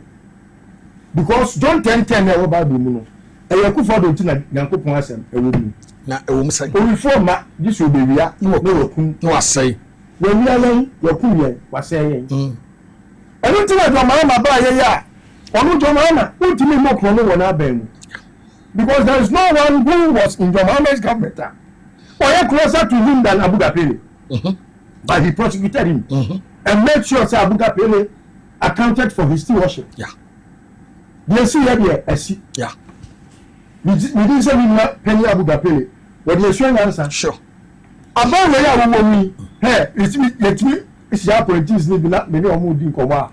The catch on the say, Papa, no, and let's say, what power will say, oh, by the head of the but when in your day, down, sure.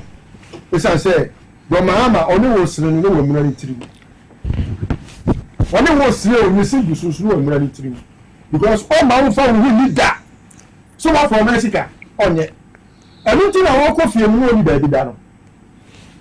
Now, was some father in mammy, Naminton. As I've more for some penny. Because on yet will be all the Tassi or Major Padiama was when the Biafra. Sure. Ye Jumano, you said your year, my dear, on the Panosaka. Oh, Macassa, and for your Juman Sukodi, baby. You know, Jumapa, Sabi, one or 7 all about one country. You shall my young people. Oh, the Panosaka, and you know, you didn't say Paul has set an example. And what say others no, a follow. And it's this example now, Sabi. A bit in Yama, who's a buying, you are buying our back, Amagana for. Sabi ye ni yankoso. Aban wey abrabo a obebono ebe me hu the difference between John Mahama aban and Akufo-Addo kronfo na aban. Sure. Aban wey be me hu the difference between NDC and NPP. Aban wey bet me hu just Tor Nkwa because Tor was in the hands of your friend is Wada. Yeah. And as I say abedi opening and I'm refining din kakra. The current MD, Dr. Yusuf Sulemana. Yeah. And I combat. Combat, they say, you say, I can combat in the mouth on the boss, the other hand on the boss. What's my say? Where you see here, Dr. Yusuf here, they told you say, Sebi, and yes, sir, to combat with his space. And now say, beer, or no beer, and the piano. Be a too extraordinary. Even though I know say NBC for being baby 10 people before. Sure. That one you can debate me 100 times. Make up one word. If I see the brand here. The series I've seen in NBC be NBP. She owns NBC for and a man appointment and a man appointment. The series before the old man and the series get what. Some of them and idea of which we are kind in a day. Oh, and tell this if you know, they have been a congress of minority tribes. Yeah. Anything I say 10 biano, yeah, said you as a Jimmy Woko, could degree, also a professor. Yeah. What do I say? A professor now. Who shall the crown? Oh, not the whole Samana say, yeah, who could doctorate. I'm not saying, yeah, making or a proper PhD. As I said, yeah. The two secret. What I said. I maybe baby I'm not come say I can't dominated tribes, no. We overly express who we are. Okay. And almost no, they are not able to at least be boastful of what they have. That's why their series, no. And to me, I'm only branding NDC. I fair and say and Yankopon branding no tumpon. This government, and I still go to the doorstep of Nubia Faliso Fuzukwachi. Okay. You see, you don't have to always allow people to set paces for you. Okay. Know how to blow your own horns, especially when you are not being boastful because you are being a braggart. No. deɛ mo yɛ na yɛ sika da wo bɔ ɛho yɛ tɛ bi bia obi ayɛ da wo bɔ communication is more important than anything because you can do all the work but without communicating it will just be as if you have done nothing. I have always cited my mother's case study as one of the examples. When I they drew Kotoka Terminal 3 now Odru na 17th February 2017. It was the first time she had used it. I say, hey, I could find a and say, I know what me I did. Hey, any papa obey you. Yeah, to my do my but then they will born so yeah. I can yet it is to be her. It's as if it's a joke. Some people are coming back or commission at the away. It's Brandon. Sure. You are communicating to the I will be toilet. We see toilet lantern. Oh, the toilet now, okay. Obi abi court esi won wo atwam say a commission court when you nipa awa be man pani Ghana court or the court say hospital beds obi akwa hospital beds e dey be charity but we have no more question now what you dey pass akwa dey on wo atwam o say me akufo do ma commission hospital bed we people be there anim and you know communication is one of the tools any question this is dey go kwa and when I saw say they are putting in place that mechanism a Bema office via a Ghana ha and via NDC communicator being cut now. Now what's idea echo so who devil man science and idea a very pivotal. It's an achievement I was a bomb yes mamo because man communicating a woman more ya Sabi also can you allow say could was. And then will be able to say can you understand? We are working. Share the difference. It's able to tell you say sika na omujia. Enye. Because moko afekwa na sabi abrokuma o shani poni. And what ku akodre. And you so be brave. And you so be brave. Yeah. Make catch am say mo di mo no ma ku akwa mu yie na mo tutu no ma ne plan ya. We bet me 5 million in a month. Because to do na mo ya no how dey get petrol to David petrol wey man away petrol official say it's a good and someone to no ma ye na mo yi chrono send me few ho ni apo bosam ni na few ho no se musum bedi no kra ma ya so ya he hwema de mo pepa mo sakwa na so no o man ni benya mo so mfaso ama kai de bi no ye betimi adwen hu ni say ma bobra ama Ghana for so any da so mfaso. Okay, Oheneba. You see you say kwasia ene etia me hwe aso empreno no kwasa ena Jimmy for no nsa na adwene so o hwe previously I said ya o kan no o mother edu Kotoka International Airport terminal 3 na eye ne say na nado na esi all what you are trying to say is yentimi amboyen achievement with them.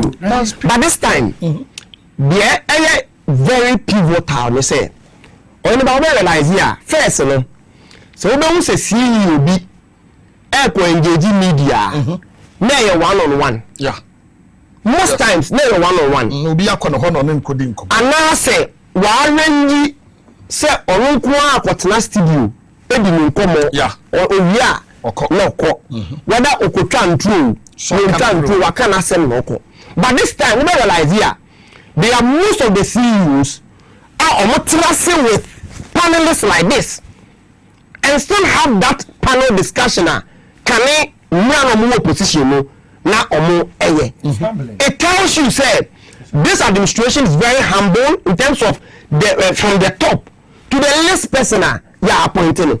Two, the challenge said wow ni ejuma neni mu una wo have first hand information wo ya fa wa ko say una wo PR corporate affairs what una wo have first hand information this time and say PR bi ko hwem CEO bi ko ye ejuma na party communicator bi e ko a wa fresh CEO bi say me topic no it's about your institution then there comes over information definitely there will be distortion because after all my information that's why they over back but this time one person I want to know to get the full details of what actually you are achieving over there. Do you get me? It is okay 2016 it is true.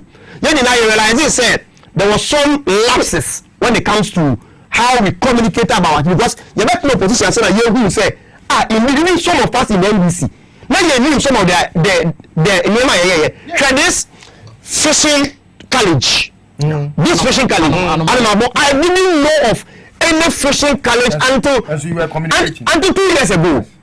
I get me banka then like fisheries minister Emma no kwanya go timi betena when you so kasa one-on-one he would have communicated. So what I'm trying to say is that this administration of John Mahama which means administration was there. He has learned a lot over the 8 years.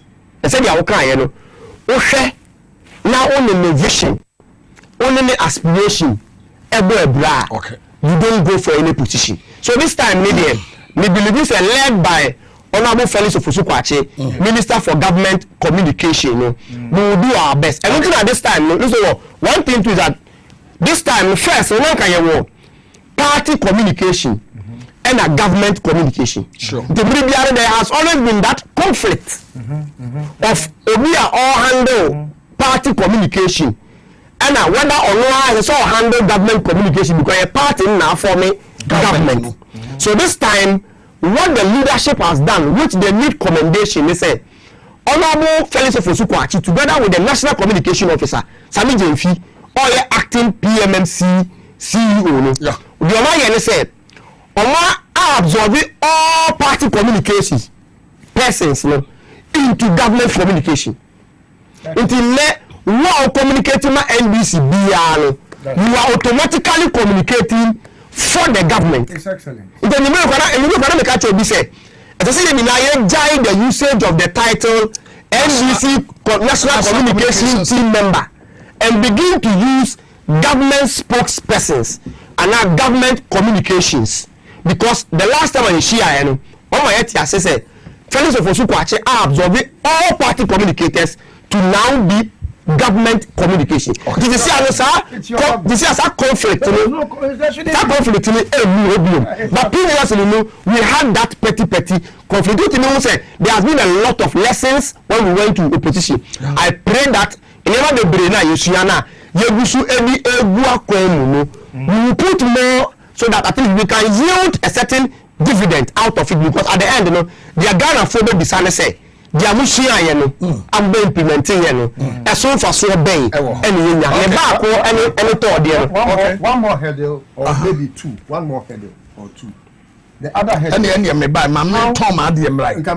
I'm a first time in film na me tesika star 274 hash star 274 hash beslamo nipa maso bebre because before say be na time call it nipa maso bebre it will be very difficult say better this 2000 star 274 hash now I select number 1 power SYZ now abawum we betumi atwa 5 cities 10 15 20 25 30 tie we try 100 Ghana and 200 cities now will be 2000 Ghana one more ka tie niye one more ka it kosua metwa star 274 hash star 274 hash now select number 1 power SYZ na beka ho na be just say 2000 cities no and me Raf enyama me and certain percentage na and flyer na madam asenefe ne de esene bia be de aba mo the rest but I wish to say we be di ne say 2000 Ghana no because what twen ate star 274 hash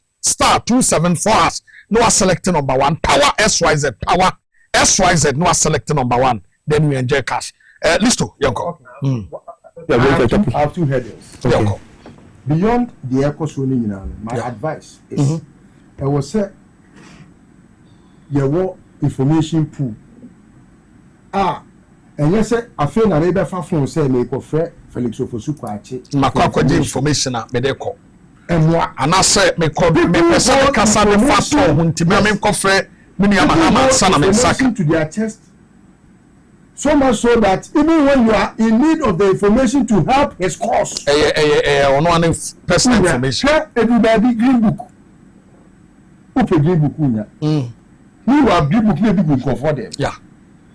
E bi ko minister no kra there. What this strategy en ko che o. Obi ho kra na dia kra wa send them so upon you or the bi ho an neka be 20 o man cha to say. So there should be a way of having your friend is information in a pool. So the guy have really bad information and you are afraid of the last but not the least, you see, there is this media collaboration now. There is always a gap, a very wide gap between the media and the communication team, whether it's government or party. Okay. Media no ena sabi why broadcaster or better disseminate information widely to the public. Sure. Now, party no any government need na baby. Media man te so Oheneba efa phone so of flow for information krana. Me plan say no basic fact check say what in the past no. I don't expect say a BBC.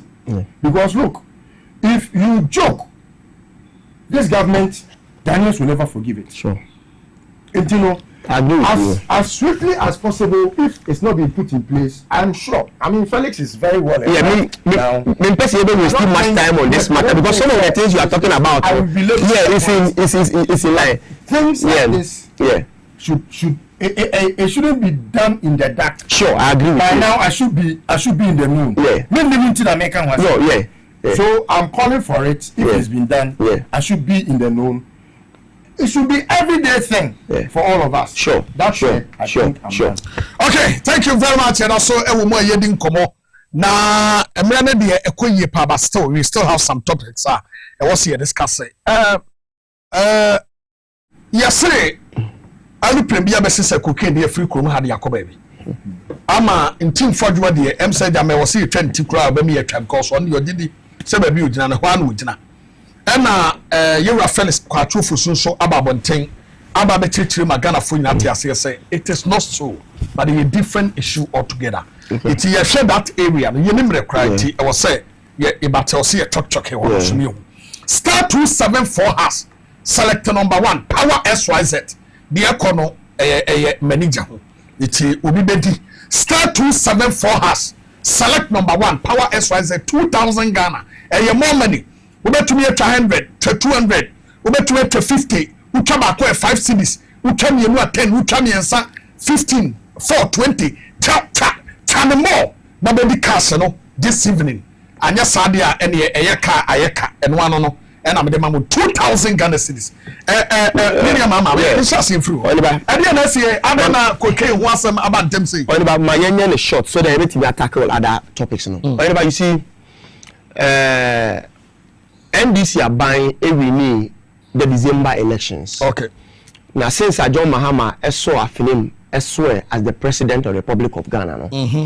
Any man miensa and say you bear in mind. Bako and say the will of the people and I say a lot of goodwill NDC are buying a tiso and what the goodwill before the people of Ghana. So far 2 John Dramani Mahama appointment awaye so far na unprecedented in terms of time and a human resource in terms of quality and also unprecedented 3 so far His Excellency John Dramani Mahama about a friend 120 days so far we're achieving close to 100% of those achievements. Maybe more way Amagana near Tiasia said, San Yamami and some way, and a MPP for Tanasia who say, Omo Yabibia, the John Mahama administration is collapsing the MPP. So it's agenda setting. Agenda setting, in short. Agenda setting. Because the NDC are buying everything with the goodwill of the people.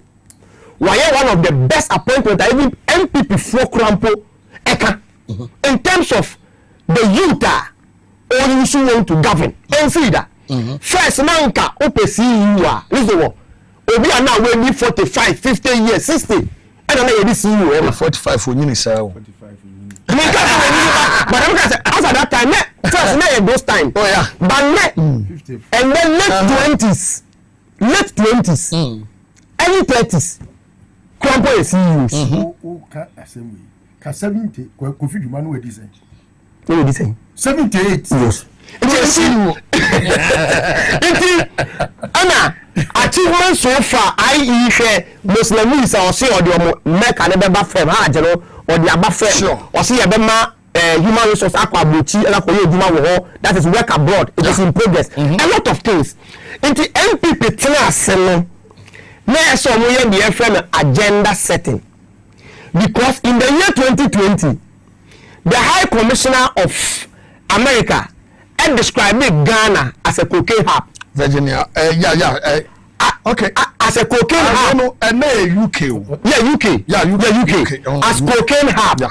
The actually say under MPP, not cocaine, you Ecoso Ghana. That was 2022. Nancy. The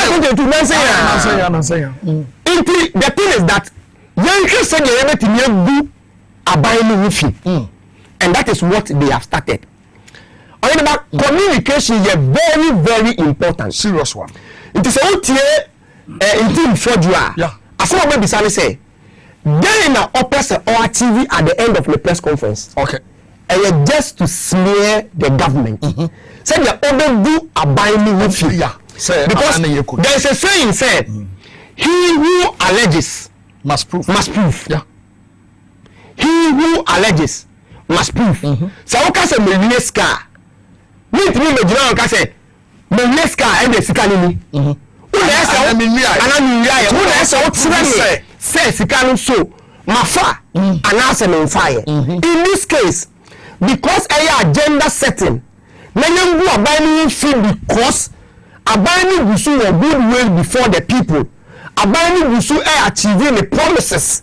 And Abana is one of the best appointments so far in the history of Ghana. No, Yemfa Bibi and the two, na yem confuse Ghana for na. That is the base point.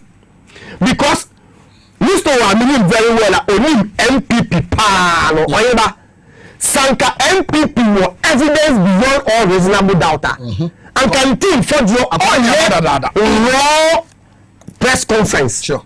He would have done a press conference and show videos and documentations. I will say the senior bebo. And aside, yes, and aside, so a MPP modus operandi, or say MP or ranking, yeah, which he is required of certain dignity. It can on the year without evidence and cover evidence. Into Ghana for mutie mininano the MPP ye we na ne say omo say aban ni gusu we dimpa aban ni gusu bo ne homodin into yen set agenda ye ka aban na we were describing Ghana as cocaine harbor na ye under Akufo-Addo in the year 2022. Oh yeah. Now in about Matisen some individuals say identity agencies na Mampeni Asha say one investigation no Ghana Police Service, NACOP, and even Ghana Civil Aviation, Ghana Airport Company. Yeah. Identity na one the kasa and a government spokesperson and the kasa. And let me tell you, whoever is saying that we are understanding young democratic architecture or adding. Konako tie in team for you. Making a press conference, one calling on airport company, one calling on civil aviation authority, one calling on Ghana Police Service, or calling on the government of His Excellency John Dramani Mahama to act and respond. Think very carefully. Now, say Abayano can say, may be respond here. So I'm go post shifting. After we are young as a mobile responding, let us say agencies. Let me say, I will say, when they appointing agencies to those their respective positions, government, I mean, one. Two, they practicing the executive presidency. The bar stops at who? The government. The government led by who? The president. If you say, the government spokesperson Felix Ofusukwachi honorable until me have any press conference and put on certain vital information and mass information and feed those respective agencies. Sure. Because this I will say when the government Felix all the details are audible. Airport company name. It will definitely be an agency responsible for those things.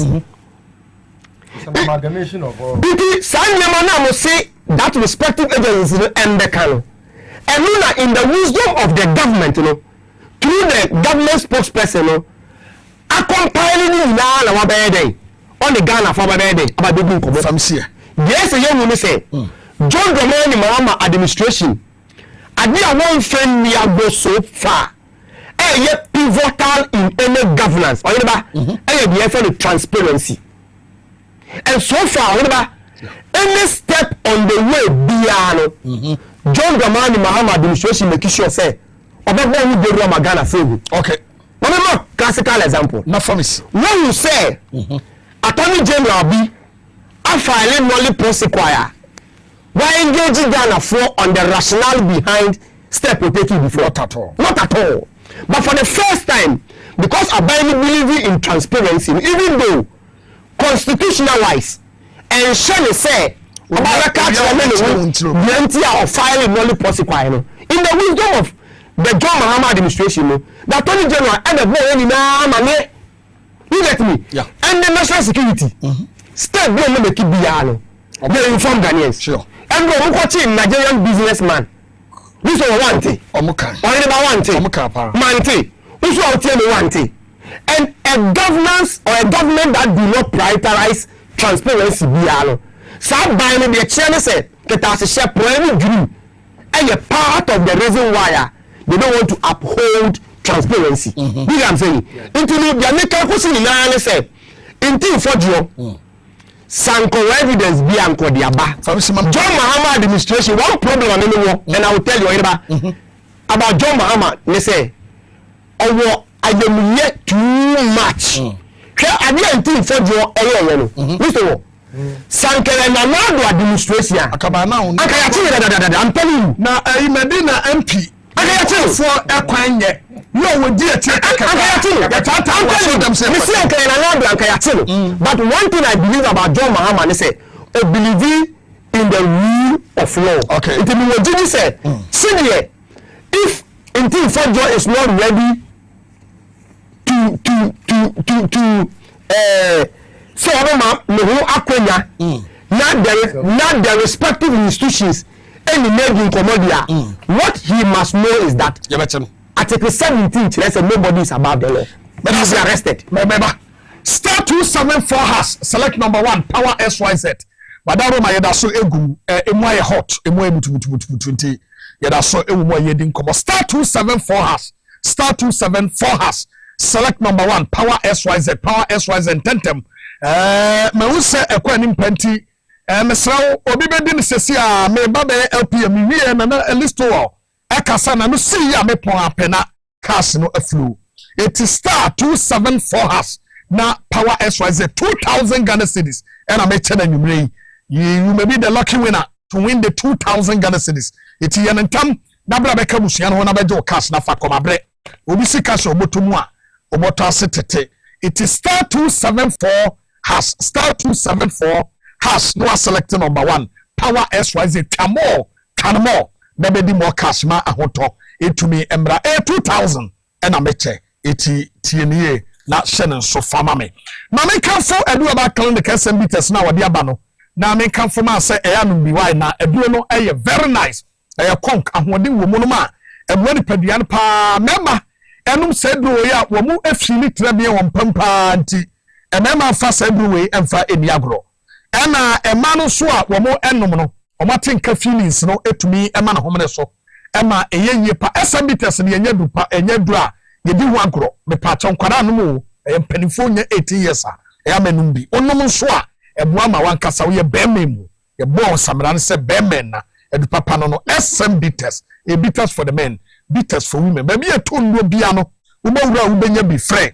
0558 379545 0558379545 Solak Natural Clinic and Yedu Omosono na bra Solak ase amfanto Ghana fo nanim sa kwanya no ani wose kidney ni liver ekumi papa no to wonu hu ya na ya etimu a kidney and liver edi munya no wadaro mabebo wuram na so bra beje o chefama no mantumi enkoso kidney ni liver yade bi very dangerous ese ni papa ntibra mesrew bra na bra be ka ho na beje o chefa na enumunyam no emra Solak eye kidney and liver ho adwuma wo kokomlemle wo be have senior high school no ubetumi afrɛ no 0553 932631 0553 932631 medical kase star 274 has you select number 1 power SYZ star 274 has no was select number 1 power SYZ manu see ya pena me de kwawie yentimi sre wada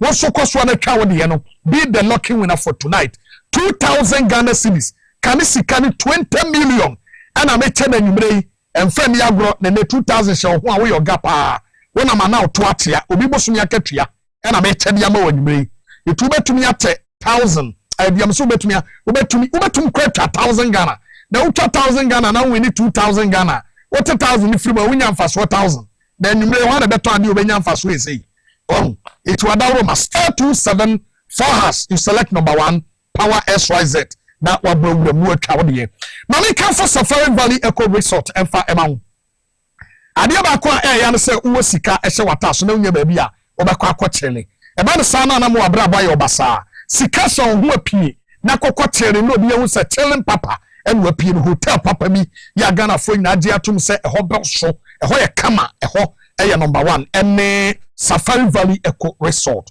Safari Valley Eco Resort de wo ba wura ho a hotel ye wedding engagement birthday party program bia no ye celebrate no ho e ma ne yakono e ho so fe Ghana had him to make us be e fe pa no yes Safari Valley it is a heaven and what do me we wiase nyina bi ho it will betum de nkwada no so akọ ho mo makọ aboa omuhu bi da wansa ne kokote wo twe adoa ene na sefo nyina no bi ho itimo mo nko omo okre district adukrom ya number me is 0596 9143 94 0596 914394 Mami Beatrice akoshodua ya meduru so no power specialist Kaba Hospital what the edrobia by your friend Jiri Kajiri a member dro Jiri Kajiri was for male vitality Jiri Kajiri no beman Jiri Kajiri ya wa ye beman na ye bememu your friend Jiri Kajiri and your hebatem mistra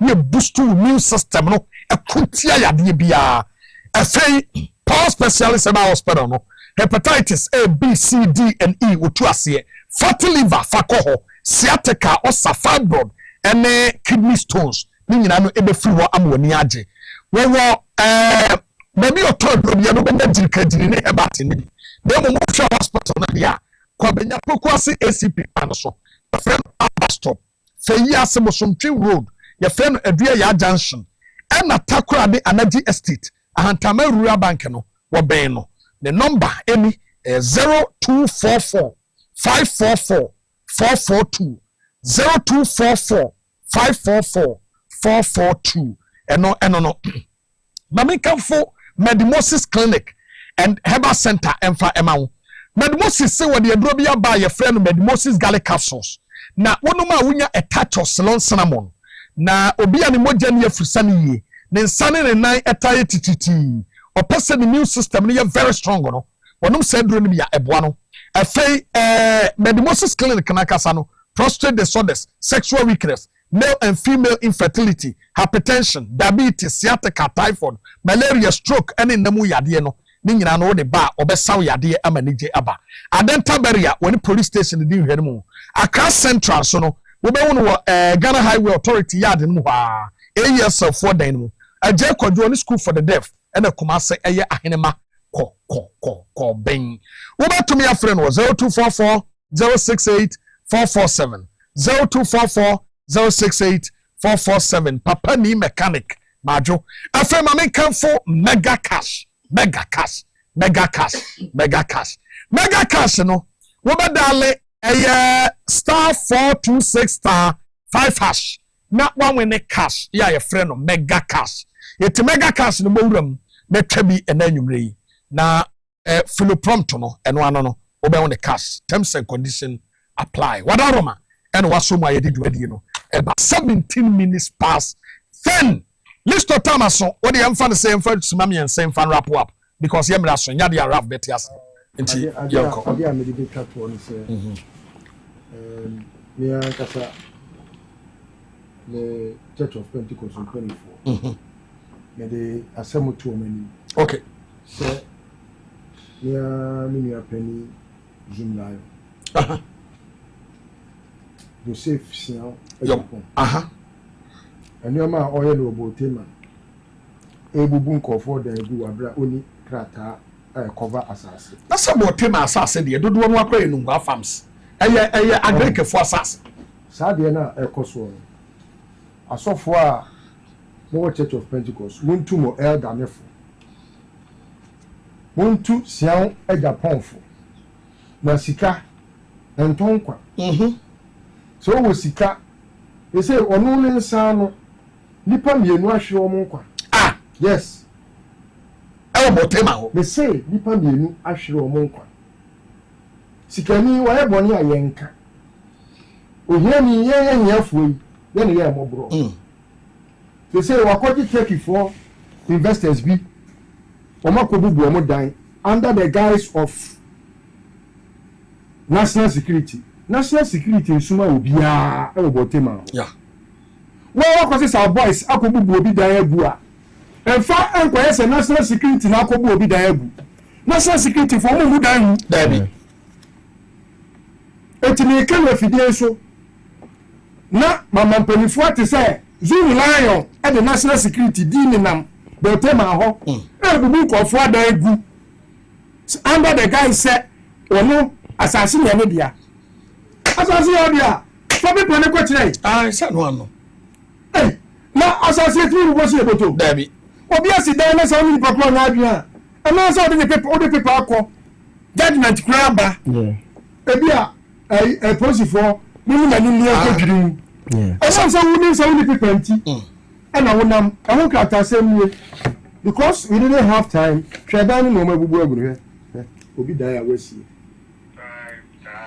eti masre eni ma ne doso adewe I hope so I was see going with it on maybe a task yes please and me the whole documents ni na bedroom okay judgments ni wa hwan ni ma ne ma nyina I don't like it when that means it has gone to court asem na court ama na defo oh okay na defo e no de amentimrim e na me osika e na me niwe e na mo keka na me niwe and the president di ni na bebam ja do mama onya sebi ekufado and I did not call ma kwale ya sansamfo etutuafo tantan na matantan we no be na so e wasa ball adwuma na bie ma ha so ga we ball for kwa ekofo adwuma 500 na 100 cities we dey pop bonifo sansa we na take up to kwa mo hemo adam wa and what this sanfo oga na amutimi kan che no why you behaving like that sana to bi kokoto edu a ye dey koto ayefo na wo dinachi etimi de mo sika mo hu hwibiem ekwadwe na mo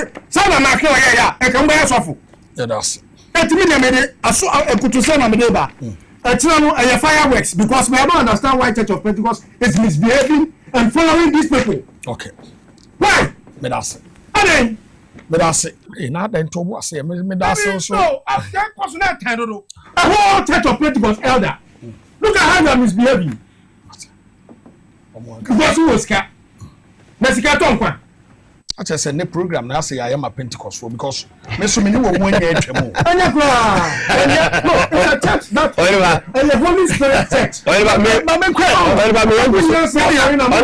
me so tia o one I so ka so na me won empathy say me ko ho yes he was a rejected student but now he has become the pillar of the whole structure. That's it. He's doing very well and almost everybody is commending him and you know we cheer honorable Isaac Okuyibo for a human's job. And this is for nyina efine kure sa reverend intim for do one else so and no be an kana se ni bi Sir, also we cocaine on cover cocaine memra. That is it. Go and this for anyone. I don't good man anyone. No. What was so kwasi afọ? Say tactics, diversionary tactics. Diversionary tactics. Number 0244 8963. Oh, cocaine no mo bia no. Mo number. Cocaine no mo bia no. MPP. Number 0244 0244 8963 0244 ni shipi sowa bese yotosmi no nana ya da se papa nyame onka ho ya de dwuma de na sia nyame ya adom Thursday ya besa trust ne yedi nkomoti wo wudi ye no de ye e ma bobɔ no obi so de bi eno so ne de ye no enam kwa so eba so thank you very much for tonight. Nyame ya adoma yebesan ahia biem ne yedi nkomo on the Gumbe show. Aseda nkoma afia ofa bia ya ene oye producer for this show. Kofi the boy ena wo gina camera na chi Raf ene Peter ene Emmanuel ayi abojese Emmanuel Nete aha omo ena wo mo ayi madwuma die nyina ye debre wo me di okumangra di wan for Oheneba Boamah Bennie yebesa hia bia kam for